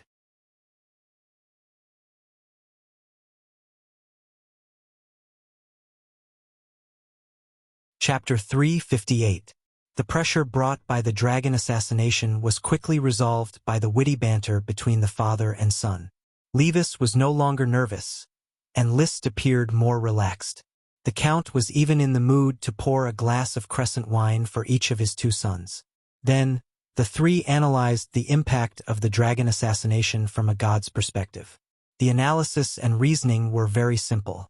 Assuming that the dragon assassination was true and had already happened, then there were 3 outcomes. The sapphire dragon was killed by Marquis Bull, the country collapsed, and Coral Island had to find a way out. The rebellion of Marquis Bull was suppressed, the sapphire dragon was safe and sound, and Coral Island only had to wait for the Grand Duke's order. There was also a compromise. The assassination of Marquis Bull failed, but the sapphire dragon was also injured. In this case, the Grand Duchy of Sapphire would not be destroyed so quickly. However, the undercurrents of various forces inside and outside were certain, and Coral Island was among them. What should they do? This was a headache. Now, they discussed each situation separately. If the dragon is killed, we have to abandon the Sapphire family without hesitation. Perhaps siding with Marquis Bull is the right choice, if he can become a lich. Levis expressed his opinion regarding the first situation. As for humans siding with a lich, this was not important. The Count shook his head. Liszt, what do you think? I am not optimistic about Marquis Bull becoming a lich. Longevity without power is just courting death. Those kings and grand dukes would certainly not mind riding a dragon to capture him and treat him as an excellent experimental subject. If he really becomes a lich, he will definitely hide and struggle at death's door. From the moment Marquis Bull staked everything on the assassination of the dragon, he had already been eliminated from the Grand Duchy of Sapphire. Liszt continued. The Grand Duchy of Sapphire will inevitably fall apart. The question is who will take over this archipelago, the Iron and Steel Ridge Kingdom, or the Eagle Kingdom, or both sides will have their own misgivings. This place will become a chaotic place. Without the protection of the dragon, the number of pirates will definitely increase wildly. The dragon represented the pinnacle of power and order. Without the dragon, the expansion of people's hearts would probably be far beyond imagination. Levis asked, You mean we should choose a country to rely on? Yes, I'm inclined to choose the Iron and Steel Ridge Kingdom. After all, it's our sovereign kingdom. Those marquises will be more welcomed. We're just a count's clan. If we join them, we might even be demoted to a viscount. Even if you want to maintain your status as an earl, you have to pay a lot of wealth. We need to maintain the island, and the kingdom won't go overboard. We might have to pay 10 to 20% of the taxes as protection fees, but it's worth it overall. After all, we've resolved a crisis, and it's our fault for losing the dragon's protection. The Count nodded. Your analysis is reasonable, but you have overlooked one thing. Even if they lose the Sapphire Dragon, the Sapphire family still has a huge amount of wealth. They can use this wealth to trade with any country and obtain asylum. In the future, the Sapphire family might become a marquee family of some country. He looked at his two sons. As for us, we can continue to follow the Archduke. Support in times of difficulty often means loyalty. A loyal noble will be appreciated by the majority of the lords. At that time, it will be time to choose a better target to serve. Levis and Liszt wanted to change sides as soon as possible. The Count wanted to put on a facade first and then wait for the right price. We need to unite. If the nobles of the Grand Duchy of Sapphire are scattered like sand, they will be easily taken advantage of. Liszt added, Red Crab Island is the best partner, and Golden Island can also be united. We are the nobles of the island. We may be poor, but we are needed to govern the island. This discussion lasted for a whole day. At night, the basic framework was reached. On the surface, they would pretend to know nothing, but in secret, they would be ready to send troops, protect themselves, or flee at any time. The Count sent people to closely inquire about the news. It stood to reason that the news was already on the way, and they would soon know how to deal with it. After going back, break in your night squad as soon as possible. This is a crisis, but also an opportunity. Since you have chosen to fight for glory, the battlefield is the most appropriate way. The Count said earnestly, I ignored you before, but now I hope that we, father and son, can fight side by side. Liszt solemnly saluted. I am always looking forward to it. The Count did not know what to say next. He just patted Liszt on the shoulder. If your mother could see you today, she would be proud of you. Thank you. Go and have a good rest. There is nothing to be nervous about. Aristocrats have their way of survival. There will not be too many twists and turns because of the life and death of a dragon. The strength we have grasped is the foundation of this world. Hold the spear in your hand and be fearless of any difficulties. I will remember your teachings. From Tulip Castle, he returned to the Flower Town. Although Liszt put aside the matter of the dragon slaying for the time being, but he did not relax. Despite his weak strength, he still had to be ready to deal with the crisis. Therefore, he immediately notified the 6 Earth Knights. I hope to complete the night squad's run-in as soon as possible. As for the 6 of you, you can start making your own choices. We are willing to charge for sir. Without hesitation, the 6 immediately chose to follow. In this way, the Flower Town's night squad was officially determined. Liszt communicated with Marcus alone. Teacher Marcus, carry out the actual combat charge training as soon as possible. Maybe soon we will go to the battlefield. Will this year's development order be advanced, sir? Maybe. Marcus's eyes lit up. I understand. After completing the Night Follower segment, the smoke mission was also considered complete. When he returned to the study with the latest large number of night novels on the bookshelf, he called out the smoke mission. Mission completed. Reward.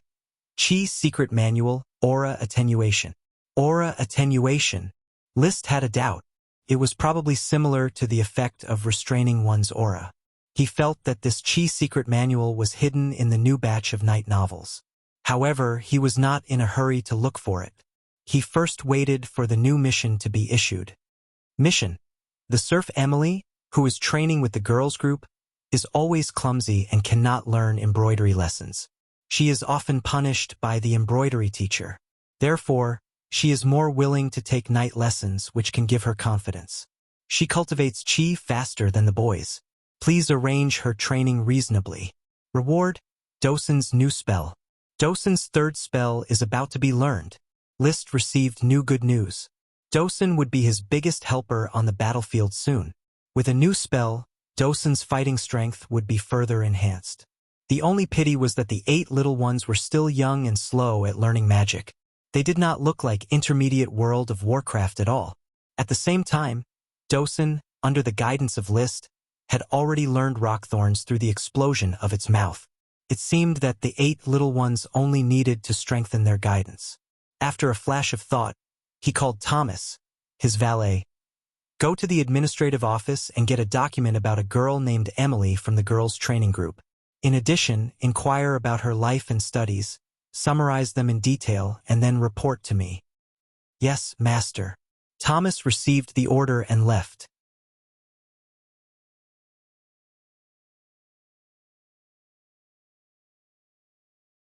Chapter 359. 1 hour. 2 hours. 3 hours. When Liszt opened all the night novels on the bookshelf, he found that none of them were like the Vulture Knight Steffenlen's Expedition. The golden paper hidden in the cover recorded the magic eye secret technique. How could this be? Is the aura decay not hidden in the night novel? If not, how did it get into my hands?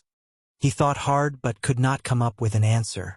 Suddenly, he had a flash of inspiration. The locals of Flower Town certainly do not know any chi secret techniques. Even the Tulip family does not have chi secret techniques. The purchased serfs obviously do not know chi secret techniques. They are just a group of commoners. But Chrissy is not a local. She may know. His follower, Charles Trapp, was not a local. But if he really knew chi secret techniques, then he would not be in such a bad situation. Paris was also not a local. It was just that she had not cultivated chi before, so she should not have mastered chi secret techniques. Otherwise, with the relationship between Liszt and Paris, she should have given it to him with both hands. Therefore, he went directly to Chrissy's house. Chrissy was arranged to live next to Paris in the aristocratic residential area. "How is your rest?" Liszt asked gently. "It's a lot better. Thank you, Sir Baron, for your concern." Chrissy put on her magic cloak and was reading a magic book. The book was lent to her by Liszt. He had signed a contract with Chrissy, officially employing her as his magic consultant. Originally, Liszt intended to pay her, but Chrissy refused and decided to work for Liszt for free in return for saving her life. Of course, Liszt had to pay for her clothing, food, and transportation. She also had to have the castle support her magic books, experimental materials, and so on. This situation made Liszt very confused. Did he get a free wizard, or did the other party get a free patron? Fortunately, Crazy Truth was quite talented. She became a magician at the age of 17 and had hopes of becoming a great magician in the future. He was proficient in water, fire, and wind magic, and had also dabbled in earth and lightning magic. Because she had been engaged in theoretical research for a long time, she was not very proficient in making magic equipment, but she was very skilled in making magic potions. She relied on making magic potions to maintain her income at the goat gathering. "I should have let you rest for a few more days. After all, your body hasn't recovered yet. But you know, the situation I'm facing right now is a little tense." "I understand, Lord Baron. Just let me know if you need anything." Flower Town is currently working with 2 mages, Elksun and Glanny. Glanny is responsible for making magic equipment for me and occasionally comes over. Elksun makes potions for me and I am going to hand over his work to you," Liszt said. He has planned to let Elksun concentrate on collecting magic books and obtain magic through various channels, so that he no longer has to stay in Flower Town to make potions. He believed that trading in second-hand books and magic was enough for him to make a fortune. Chris nodded. "I'm good at making potions, no problem. By the way, do you know what an auxiliary potion is?" Liszt thought of his auxiliary potion, Black Nightshade. "The seedlings have not yet grown, so it has not been studied yet." "I'm sorry, Lord Baron. I have not heard about this potion. It doesn't matter. It's just that someone told me that my Black Nightshade has mutated and become an auxiliary potion. It hasn't grown yet. When it matures, I hope you can help me figure out what the role of the auxiliary potion is." Okay. The town currently has Black Tulip, fast-growing magic thorns, ordinary flame mushroom, and the auxiliary potion Black Nightshade.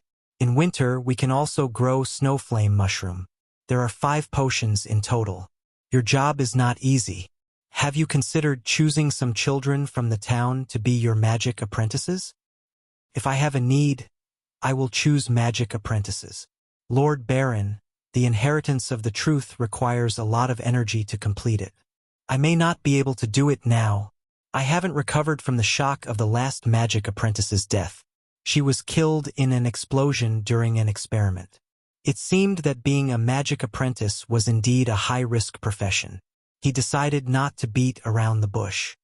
Chris, you work at the goat gathering. Have you ever come into contact with any knight's combat skills? Combat skills. Chris thought carefully, then shook her head. No, I rarely come into contact with a knight. The closest I came was probably being chased by a knight. You really didn't? No. List suppressed his disappointment and continued to smile. Then, 6 kinds of water magic. Can you tell me how to cast the Spring of Water spell? I have always been very interested in magic. He was actually not interested, but Achi was very interested. She had learned water arrow volley, water will wall, water bullet, and water whirlpool. She had begun to study the water wave shield that only great magicians could master. However, she was not proficient enough in magic arrays and magic runes, so her progress in learning the water wave shield was slow. One more Spring of Water spell could increase Achi's foundation. In fact, List was also going to let Achi write down all the problems she encountered in learning magic and give them to Chris to solve through him. It was equivalent to finding a teacher for Achi. Sir Baron, you don't have to be so polite. You are my savior. If you need anything, just tell me. I will sort out the Spring of Water spell and give it to you. Well, I may also ask you for some knowledge related to water magic later. I am willing to answer your questions. If you have any needs in life, just tell me. I will try my best to meet them. Take Flower Town as your home and start a new life here. Chris's eyes were bright. Yes, Sir Baron. Back in the study, List was still thinking about where he should get the Chi's secret skill. It stood to reason that if he did not look for it, the Chi's secret skill might soon appear on its own. However, he was used to cooperating with smoke missions and taking the initiative to get his reward. He clearly knew that the Chi's secret skill was right beside him, but he could not get it. This feeling was quite uncomfortable. Distressed, he drank a cup of milk tea and calmed his mind. He casually opened a magic book on the table.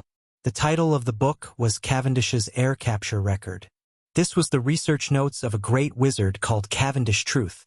The book recorded Cavendish's research on air. He believed that the reason why magic had different properties was due to its combination with the substances in the air. The book was valuable, not because of the experimental content.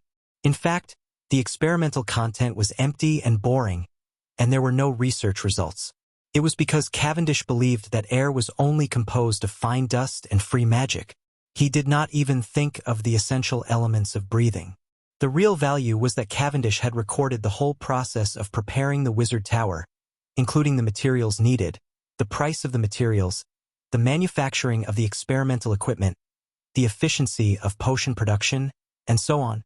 This gave List a clear reference for the cost of a wizard's experiment, which could reduce the possibility of being cheated by unscrupulous wizards in the future. Of course, you're tuning in to the Legend of the Vagabond YouTube channel. Don't forget to subscribe and join us on this journey to catch the most captivating stories.